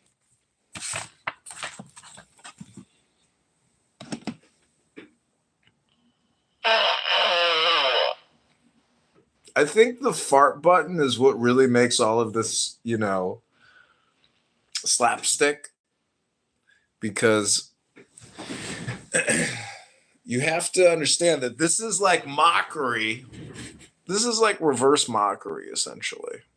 I'm mocking the mockery about mockery, but there's a lot of just ridiculous. It's just such a ridiculous book. It's very funny, especially about the epidemics. of the pandemics.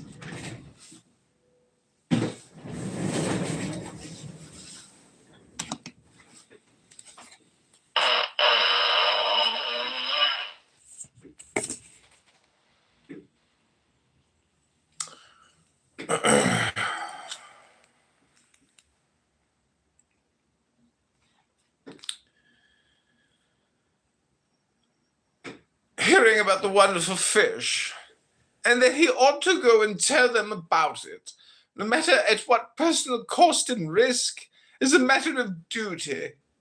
I added the fascination of a silver coin to that of my remarks.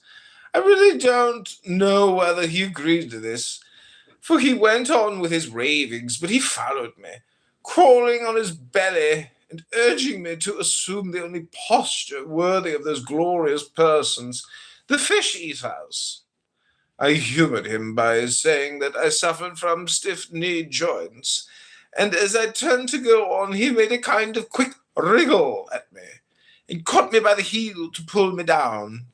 He snatched my foot away and put 10 yards between us, and he crawled pitifully in my wake with his lungs bursting and his mouth now raving, now moaning, now laughing, now extracting the remains of the fish from the pockets of his cheeks and his hollow teeth, and champing it deliriously. In this fashion we arrived at the camp. I called Lyle out. I turned and saw to my surprise no less a personage than Mr. Moses Thornley. He displayed the usual cigar and a rapt expression on his countenance.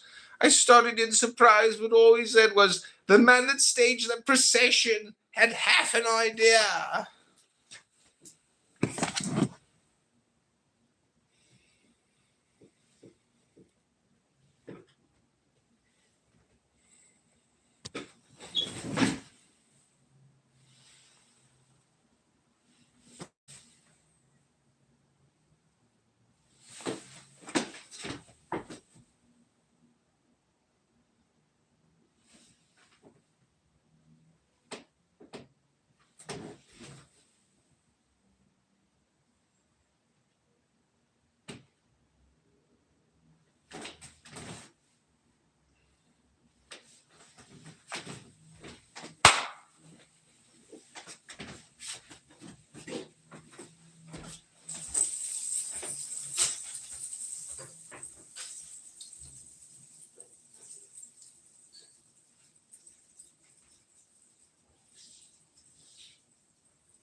In this fashion we arrived at the camp. I called Lyle out. It turned and saw to my surprise no less a personage than Mr. Moses Thornley. He displayed the usual cigar and wrapped an expression on his countenance. I started in surprise, but all he said was, "The man that staged that procession had half an idea." I pointed sternly to the boy, who had momentarily collapsed from exhaustion. He said, "It depends what you want him for. He's all right if you want to rob him or eat him. Not if you want him for your partner in business. It's the point of view." I snapped back at him. "The boy happens to be my partner in the business of life." And I turned and walked into the tent without another word. I came out again with a case of instruments. I wanted to examine the boy. He had recovered, and at the sight of Moses, turned loose his tongue in that direction. But the point of view did it again. Moses rose to the occasion and gave a combination of concerted action between a boot and a riding whip that was really admirable in its technique. The boy cringed and shrank and sobbed.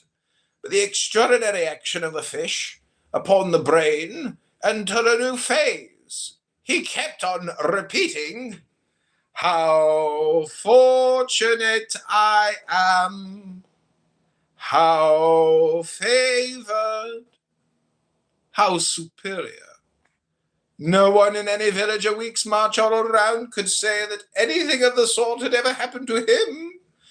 If you make the experiment of determining beforehand that you will use a form of inappropriate words in conjunction with almost any given gesture, you may be surprised at the difficulty of doing it.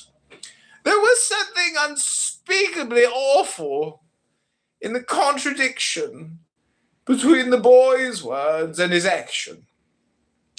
It suggested something so hideously wrong with the automatic machinery that underlies our limited conscious controls.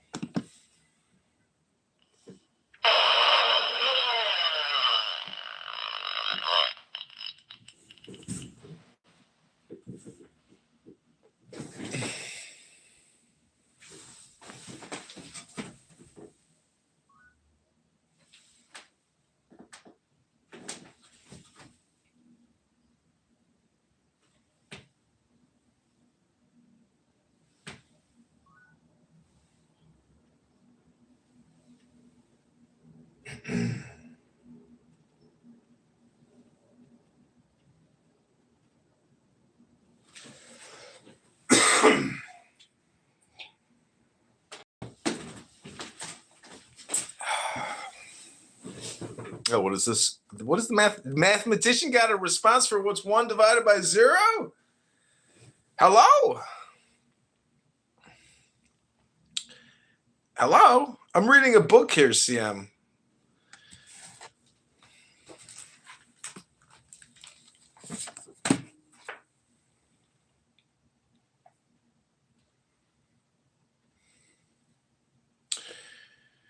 Meanwhile, Lyle had rushed forward and thrust back the angry Jew. "Don't you know, you fool," he shouted, "that it's a blood insult? That boy will have your life, or all our lives. If he doesn't, his family will, or his village will." "He doesn't look very revengeful," sneered Moses. "These chaps have the spirit of wild horses." "Bah!" said the other, with a mocking grin. "I know more in a week of using my eyes than you've learned in all your years of travel." But Lyle had turned aside and was ruminating. "How the devil can we pacify him without insulting him?" he muttered. He started as the boy moved and writhed towards his tormentor. "Look out! He's got a knife!" roared Lyle. But Thornley stood like a rock. Lyle turned to me, almost staggered against me as he put his hand on my shoulder, and all his face went grayer than his eyes. I had myself been better prepared for what shocked Lyle. The boy was fumbling his hands at Moses' knee. He timidly touched the whip and put it to his lips. Then in a gush of excitement, he caught at the man's free hand and kissed it rapturously, while the tears streamed from his eyes. Thornley drew his hand away slowly and then turned it palm upwards. The lad fell into an agony of distress and beat his head repeatedly into the dust. When he glanced up at last, he saw the forefinger of that hand steadily pointed at the ground. His eyes followed it in a rapture of glee. He picked up the little silver coin that I had given him and pressed it into the palm of the Jew. Moses slapped it into his pocket and with a kick in the chest, sent the lad over backwards. Lyle had mastered himself. His face was grim and deadly. Moses did not even look at him. "Excuse me, gentlemen," he purred. "I should like to write up my diary." "So that's what we're up against," said Lyle half to himself. I was bending over the boy, who no longer repulsed me. He had gone off into a dead sleep, but I heard the muttered phrase, "One swallow doesn't make a summer," I retorted.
Sarah, welcome.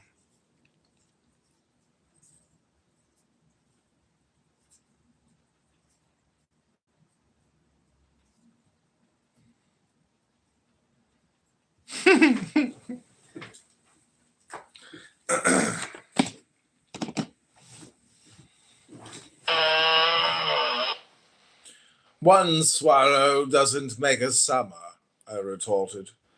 "This is our first case. We have no reason for thinking it typical. In point of fact, an old man of the village who has probably seen plenty of cases thought it a very mild attack. When we've lived for a month in the bottomless pit, if we live," interrupted our leader. "If," I echoed. "If we do, I think we should be able to say we have seen something." I don't like it. The words came to my pursed lips. He swerved sharply as I spoke. "No, I'm not afraid." I flashed back to his quick glance. "But I'm damned if I like it."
Chapter 4, The Salesman, page 47, The Fish by Alistair Crowley. At dinner that evening, Lyle was even more taciturn than his wont. He smoked his pipe of strong black shag between courses, as the Russian smokes his cigarettes. Thornley had excused himself from dinner, and would not even have refreshments sent into his tent. He could hear his pen scratching furiously. One of his most curious habits was that he stuck to the old goose quill and sharpened his own nibs with a penknife. He used a peculiar ink of his own, too, singularly rich and black. He had a series of folio ledgers made for him of very thick cream ivory paper, and he even carried a supply of sand to serve instead of blotting paper. He had dozens of little affectations and eccentricities of this sort, which he seemed to use for the purpose of asserting his personality, just as a more vulgar type of Hebrew sports ostentatious jewelry. Such trifles undoubtedly contribute to emphasize the aggressive individuality of the man, and incidentally to frighten weak spirits away from him. I had noticed on the boat how the average passenger instinctively distrusted and avoided him. Yet there was not one of these stigmata which was intrinsically offensive or even obtrusive. I thought I detected that his galloping quill was morally vivisecting Lyle. I thought of a very tired man with insomnia worried by mosquitoes. I could understand it well enough. Thornley's actions showed it what capital importance he rated the incidents of the afternoon, that it seemed to him urgent to all disregard of personal comfort that he should record his impressions while they were fresh, and record them in most meticulous detail.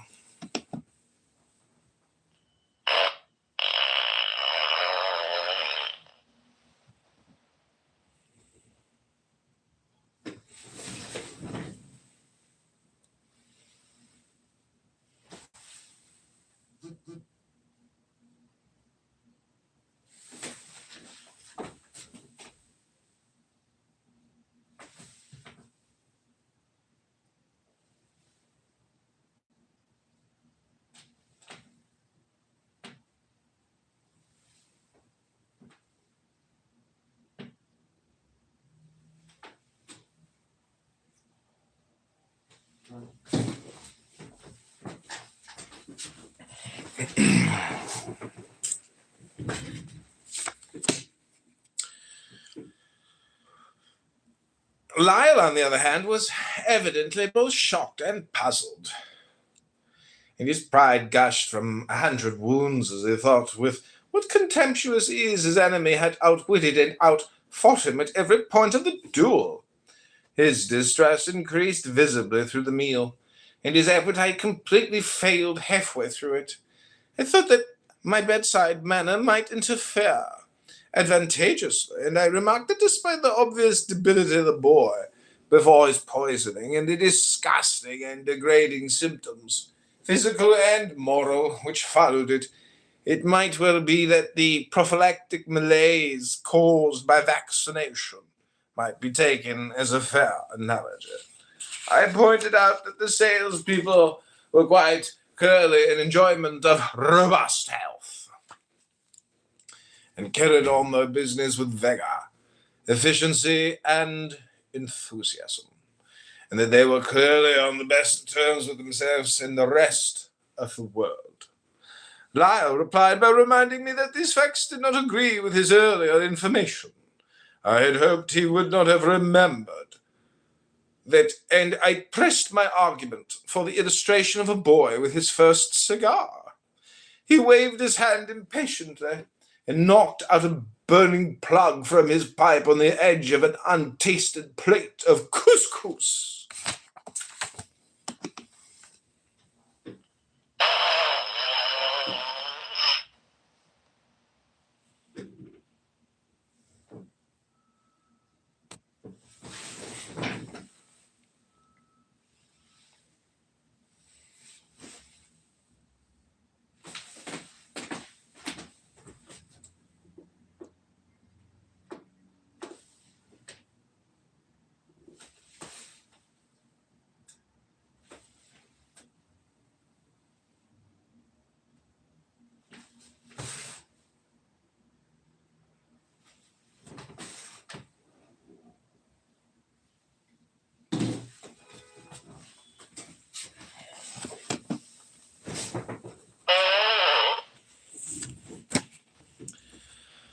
grant you everything," he growled. "But friend Moses knows where he is, and friend Moses is perfectly happy. I know less than I did at first, but when my enemy triumphs, I must put ashes on my head." "We are well on the way to know," I cried. "We have a case to inform us, and we can cross-examine that procession and buy some of that fish and turn the searchlight on it. Don't worry. In another 24 hours, I will bring up artillery to support you. Moses, after all, has only bow and arrows."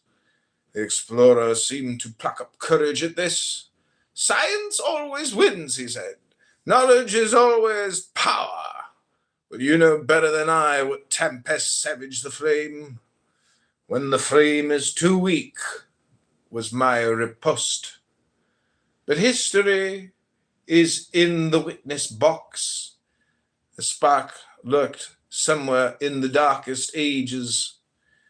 Presently, the tongue of flame leapt forth in Florence, in Oxford, in Smithfield, in Geneva.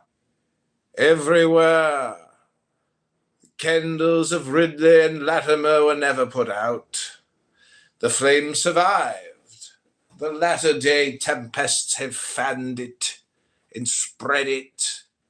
The world is ablaze and the shadows have fled. I picked my clinical thermometer from my waistcoat pocket. "Here is my witness," I said. "We have learned to measure things."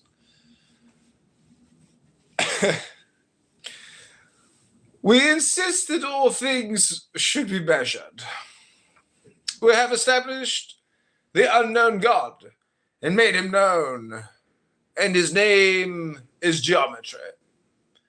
That is the victory of the Freemasons. Our pastoral staff is Franklin's lightning rod, our chalice a barrette, our sword a dividing engine, and our disc a galvanometer. The simplest necessities of life have come to depend on science. To go back to guesswork is as impossible as to go back to the jungle." Lyle shook his head. "I can imagine a lecturer employing similar eloquence in Nineveh, Babylon, Tyre, the ruined cities of Ceylon. Why, man, science itself tells you that all growth is a curve, all action a reaction. What came from nothing must go back to nothing. Our civilization is only a sort of skin disease to which the earth is subject, a boil that swells and bursts and leaves a scar scarce visible."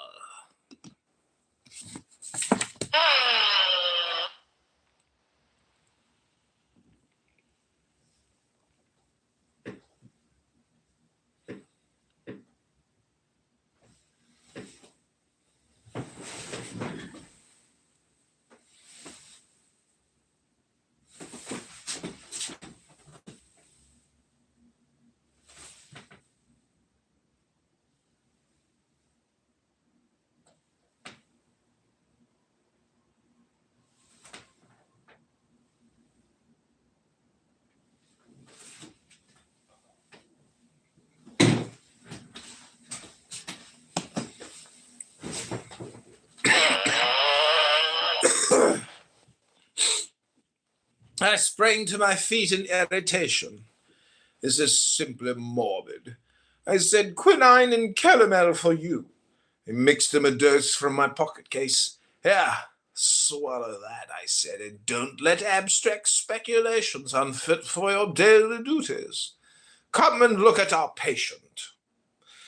I had put the boy on a camp bed in my sleeping tent, where he lay in a state almost resembling coma. The lighting of the lamp seemed to rouse him. His state changed to one of low-muttering delirium, in which one could only make out ecstatic phrases, interspersed with groans. It was sleep's imitation of his waking mania. His temperature had dropped, and he had sweated profusely. His eyes were wide open, the pupils fully dilated. In fact, all his reflexes had relaxed.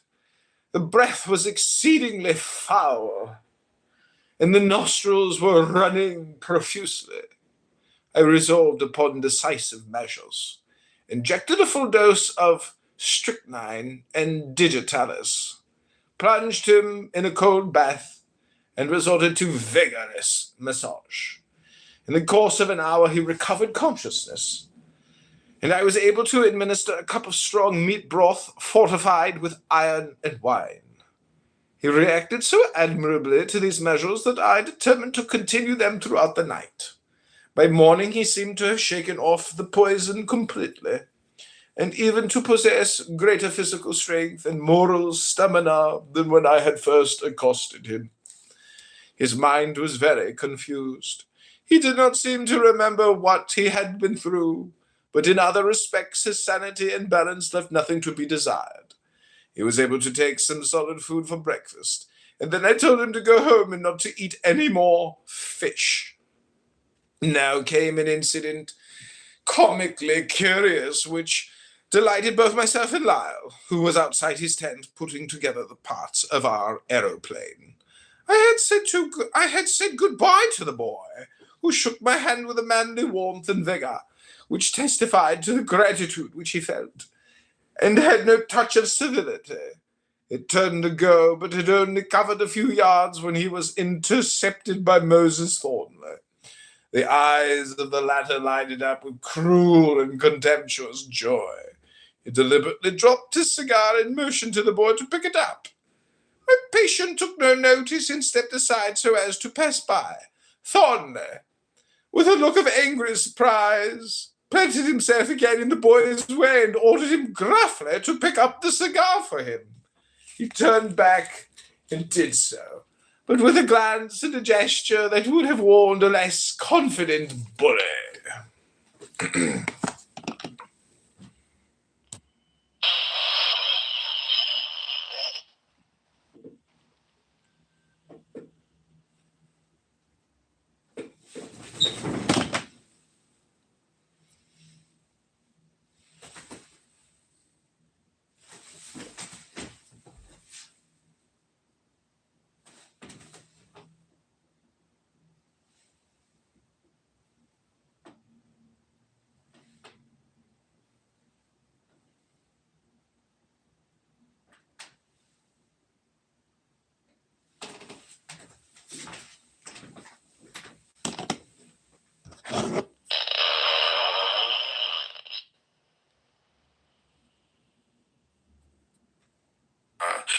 Element.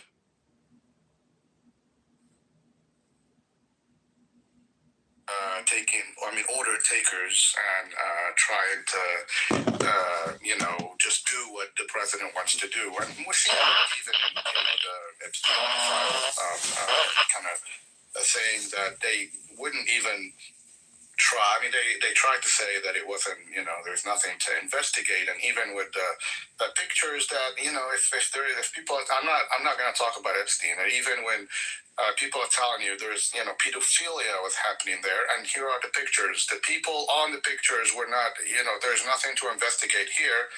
And Todd Blanche said, well, partying with a known pedophile in a pedophilia ring, I mean, that's not his words, but he said, partying with Epstein is not in itself a crime. But for sure, you got crimes that happen there, and you got pictures of the people that perpetrated these crimes. Doesn't that at least invoke maybe we should investigate?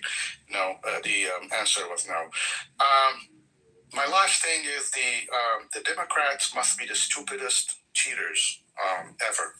Because if they cheated in all the stuff that Trump is accusing the election cheat, I mean, we wouldn't have a Republican president by now. We wouldn't have a Congress that's being ruled by the Republicans. I don't know why we cheated. We cheated. We ended up in a position like this. I looked at an article by the Brookings Institute about election fraud, and the amount of time that they investigations showed fraud. In Florida, where I live, there were 9 cases of election fraud between 2020 and 2022. Most of them were committed by people who were confused, or if they had the right to vote. That's in 2 years. There are some numbers in there about Texas that had since 2005.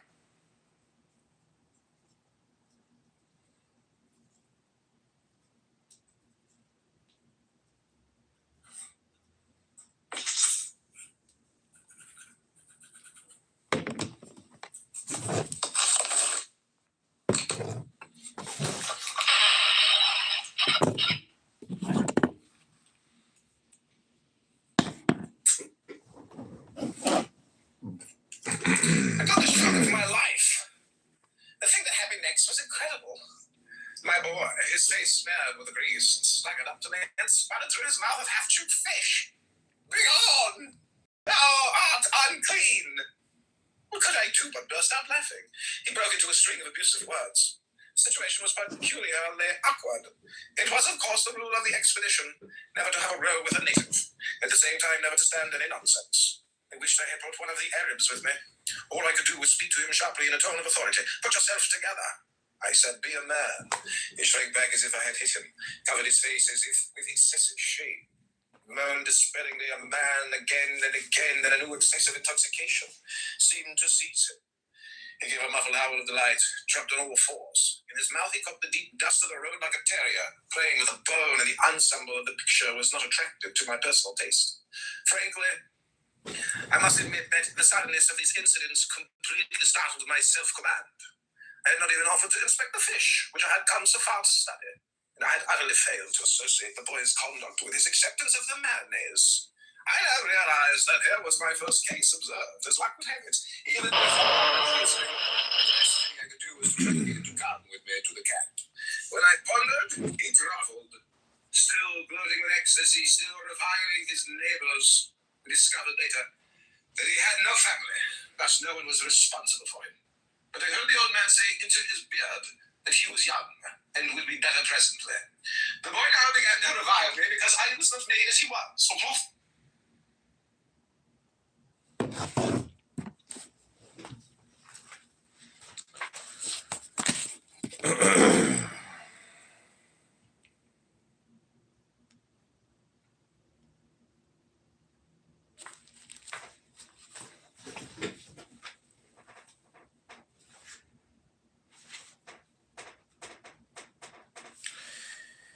He put the cigar in his own mouth, took 2 quick strides toward his tyrant, and struck him square on the jaw.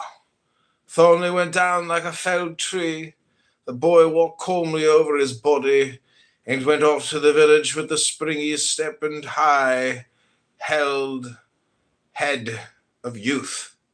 The Jew picked himself up in a dazed fashion, but instead of pursuing his assailant, slunk cringingly into his tent. When I went in to see if he was hurt, I found him crouched behind his bed, brandishing a pair of revolvers. He rebuffed my inquiries growingly, and I went over to lie disgusted. Our leader had been watching the scene radiant. He seemed absolutely renewed by the incident. We exchanged a few sarcasms at the expense of the banker's agent. Lyle replied emphatically that he had been sure that the boy's blood and race guaranteed his spirit, that the poison could not take hold on anyone that was not already cachectic from some deep constitutional taint. Leucocytes, he shouted, fresh air, sunlight. Obsidins, there lies our surety. I agreed with him heartily, but pointed out that the incident rather complicated a puzzle than otherwise. "Just so," said he cheerfully, "but you can't hope to put a puzzle together until you have got all the pieces, and up to that point, every new one makes it look more of a muddle. Come up to the village," said I. "Let's try and locate the procession." But even as I said the words, the air was insulted by the distant pandemonium of the one-man band, and we could see the banner jerked up and down over the mud wall of the village. 3 minutes later, it was evident that the salesmen intended to canvass our expedition. On they came jauntily, swinging with lusty strides, their grotesque braveries gory in the raw sunlight against the dusty orange ochre of the horizon. We heard Ali shouting vehement orders to his Arab staff, who ran up with their rifles slung from their shoulders, cracking their rhinoceros hide whips. The two biggest seized the head man, who was also the contractor, and our gang of carriers, and told him that he should pay with his skin for any breach of discipline among his men. He took this Gentile hint as seriously as it was given.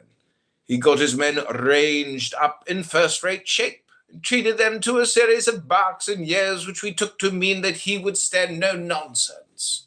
Ali himself headed off the procession as it approached, and his Arabs covered it with their rifles.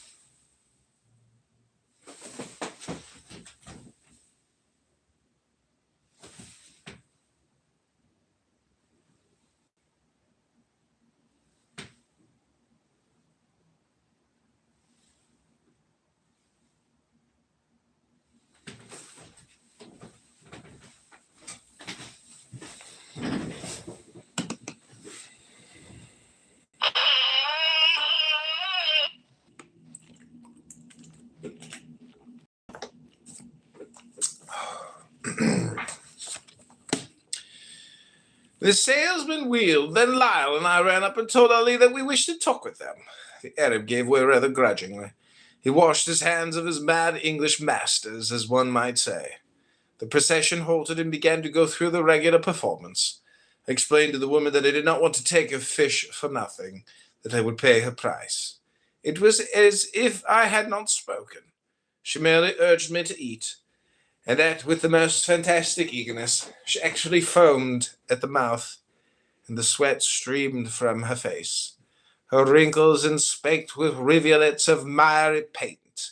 She was obscene and nauseating. I had provided myself with a box of tin-lined glass for reception of the specimen which I proposed to analyze. This I took from my pocket, and proceeded to fill it with her platter. The action seemed to anger her. "No, no," she screamed. "You must eat it at once. Eat, eat." I told her very politely that I had just had my breakfast, and added a remark in perfect innocence, whose effect I could hardly have foreseen in a nightmare. "I don't want it to eat." I said I only wanted it for scientific examination. The hag went into convulsions, uttering the most fearful screams, and on the instant the dwarf ran out from under the cloak and addressed his companions in sharp, short tones of command, the malice and fierceness utterly inhuman, and evidently pushed to a pitch of what seemed to me almost insane intensity by some inexplicable but most soul-staggering fear. His manner left no doubt that he was the real leader of the gang, that the others were merely his hirelings. Never in any freak museum have I seen ghastlier deformity. One asked oneself how nature could have come to a mood of such perverted madness as to dream so grievous an abortion. He was about 4 feet high, his arms so long as nearly to touch the ground. They seemed immensely strong, and the hands were enormous. I never saw bigger or as big on the heftiest lumberman. The nails were strong and sharp, almost like the claws of a hyena or of some carrion bird, and the fingers were gnarled and knotted like an old sailor's. The thumb was extremely short, crooked, and appeared to be of only one phalange. Splayed feet with practically no instep terminated short, thick legs, whose bones were curiously twisted. So broad were the hips, and so narrow the shoulders, that the body was shaped like a fig. The paunch was immense and distended. The spine was curved almost to the arc of a circle, and the head was set on the shoulders, or rather between them, with no visible neck.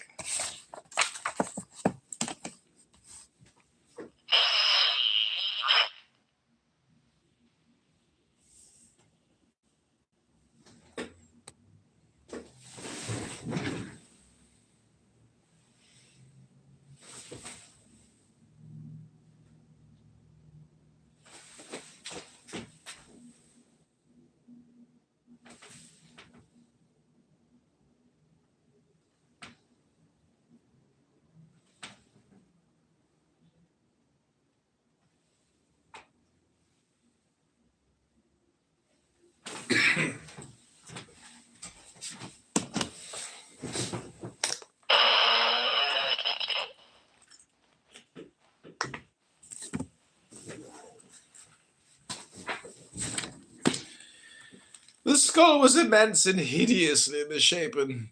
Ragged wisps of long grey mangy hair were matted on a scalp of parchment-like ochre, with blotches of black scab that suggested the inscriptions of some dead evil race. A dirty white beard struggled meagerly from the sharply jutting chin.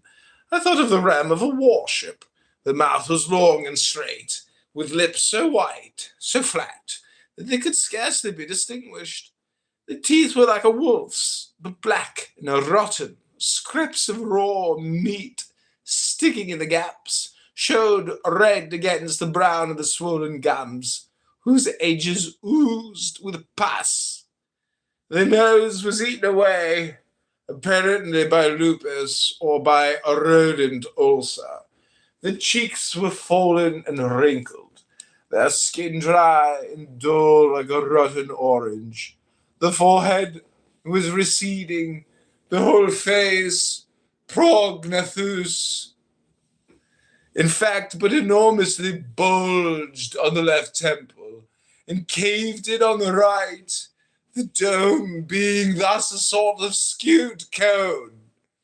The eyelids were raw red, the eyes were black. They were covered with a film, a whitish, yellowish membrane. Greed, cunning, malice seemed to incarnate in the expression. I was able to observe him, or more accurately, it with great exactness. For in his furious scurry, his black hooded cloak had fallen off, and he pranced naked in the sunshine. Naked, except that about his trunk, beneath his arms, a broad iron ring was welded into this by a short, heavy chain, was riveted the steel box in which he stored his gains.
I only caught one word of his frenzied jabberings, my one-word examination.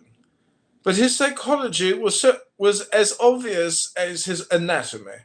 I can perhaps best convey it by saying that it was as if a very pitiful coward had been lulled into security, and then most suddenly confronted with his fear, an anguish so intense that it surpassed itself and makes him fight instead of turning tail.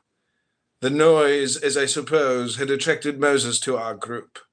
I saw him just behind the dwarf. He was standing alert and resolute, quick, anxious eyes and nostrils widely dilated. "Look out, doctor!" he shouted. "Get to cover, they mean mischief." I am so slow and stupid, so unable to grasp unsympathetic psychologies, that I simply failed to understand. I was bewildered utterly by this senseless storm in a teacup. But the dwarf's men took weapons from the surplus of the boogeyman and scattered so as to surround me. Even the woman threw down her platter and caught up a rope, painted to represent a snake. While I stood there gaping like a gaby, she flung a noose round my legs and brought me heavily to the ground. The others with whoops of triumph rushed at me. They battered me. They stabbed me. They trampled me. Luckily, it was only for a moment. Thornley, with great presence of mind, threw down a handful of coins, and my assailants turned to scramble for them. "Get to cover, you damned ass," he yelled, and this time I knew my lesson. I crawled as best I could to my tent and began to count my wounds.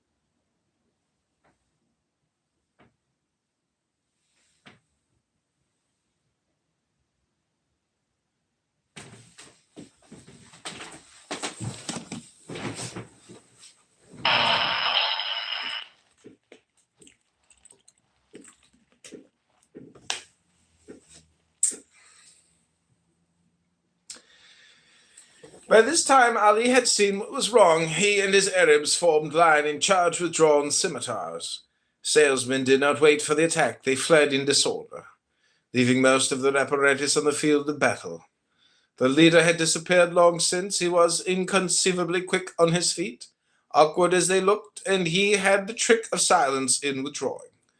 It was as if he had slipped suddenly into the earth, the swift stealth of the scared lizard. In his rage, our headman ordered all these things to be piled up and burnt, which was a pity, for some of their finery was really rare and valuable. There were old and irreplaceable things among them, and apart from their intrinsic worth, they would have been of inestimable service to me in certain phases of my investigations. Lyle, by the way, had come off nearly as ill as I, for at the first onset the dwarf had stabbed him in the thigh with a little crooked dagger, which proved to have had poison on the blade. It was an innocent-looking toy constructed cunningly of glass, cloudy white and very brittle.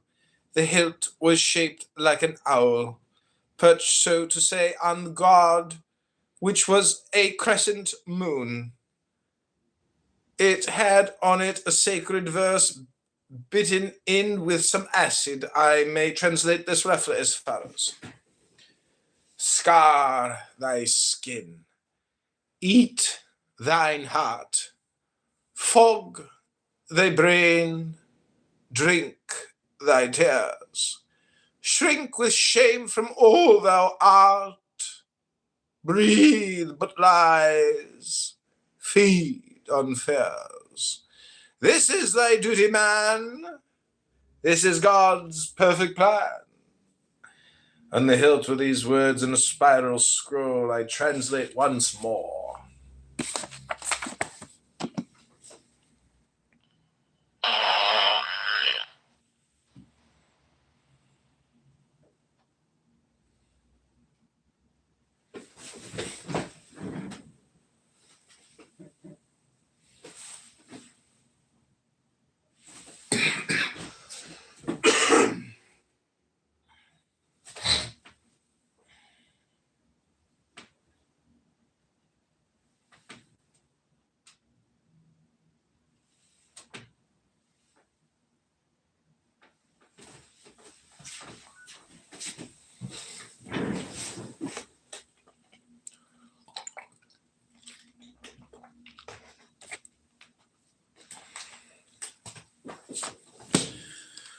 Dare not to stand upright.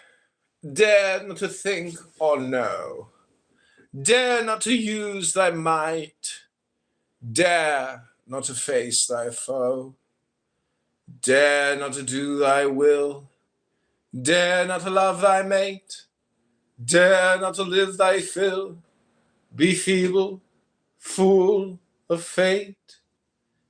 His daggers are manufactured wholesale, as we learnt later in the bottomless pit in the section called Akaratia, which word means, so they say, innocence or purity.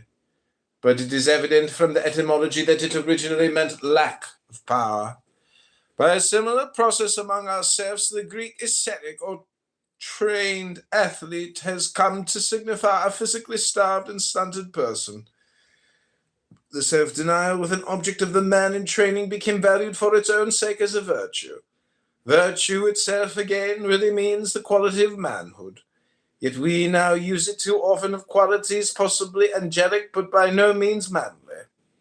The poison is the natural juice of a flowerless weed that grows on the slopes above Akratia. They call it poetically enough, path, nor, ya, river of chastity, or etymologically the white that flows, and claim that by rubbing the body with it daily, night and morning, they are immune from practically all the ills of life. But I anticipate my story. Lyle was very severely... Okay, we'll come right back to that.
Lyle was severely infected by this venom.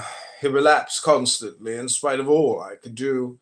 The symptoms were nervousness, exhaustion, anemia, fainting spells, cardiac weakness, headaches, and hypochondria with delusions of persecution.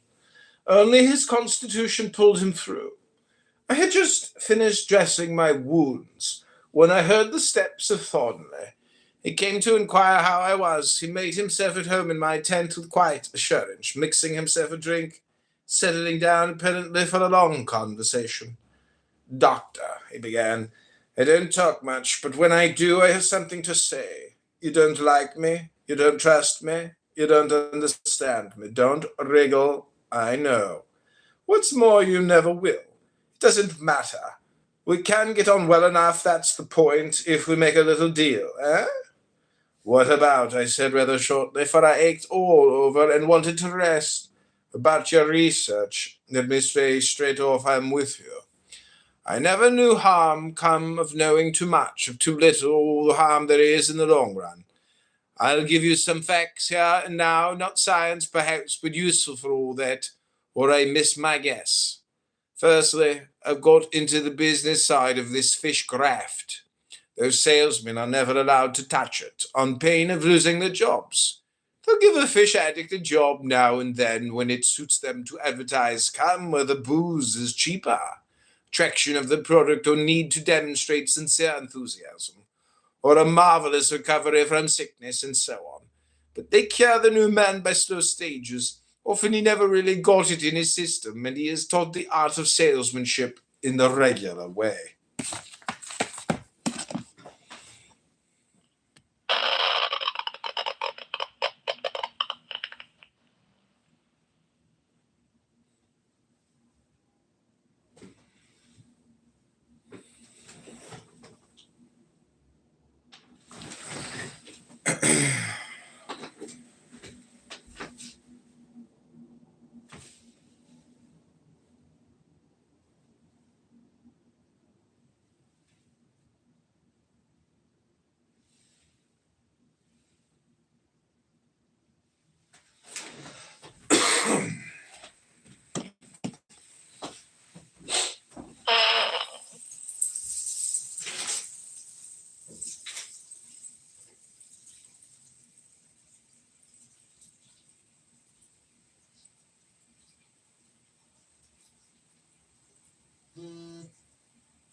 There's no doubt about the effect of the fish.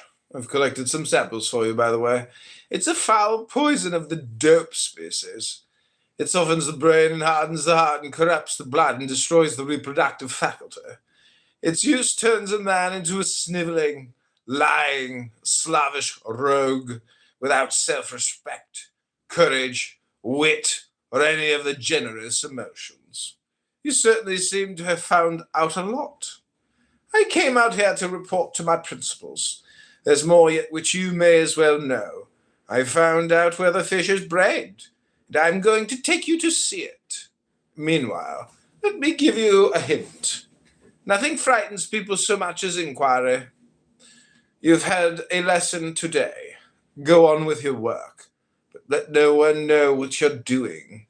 I have a soft spot in my own skin, too. I can't afford to have anyone know that I'm helping you. That's all, I think. But when you've analyzed that fish, I should like you to tell me about it. I promised gladly enough, and we shook hands for the first time since our introduction.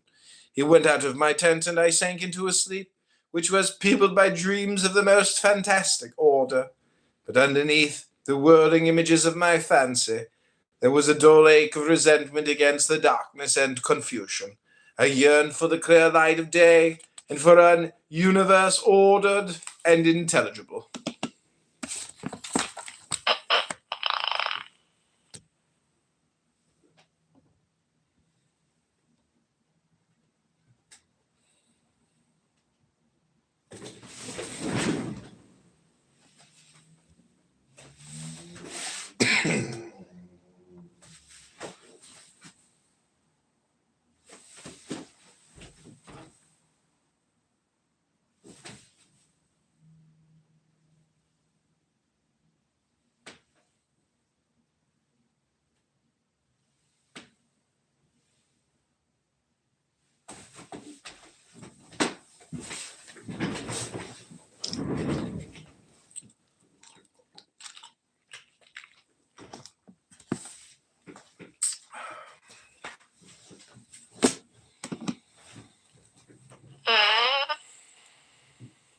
Analysis.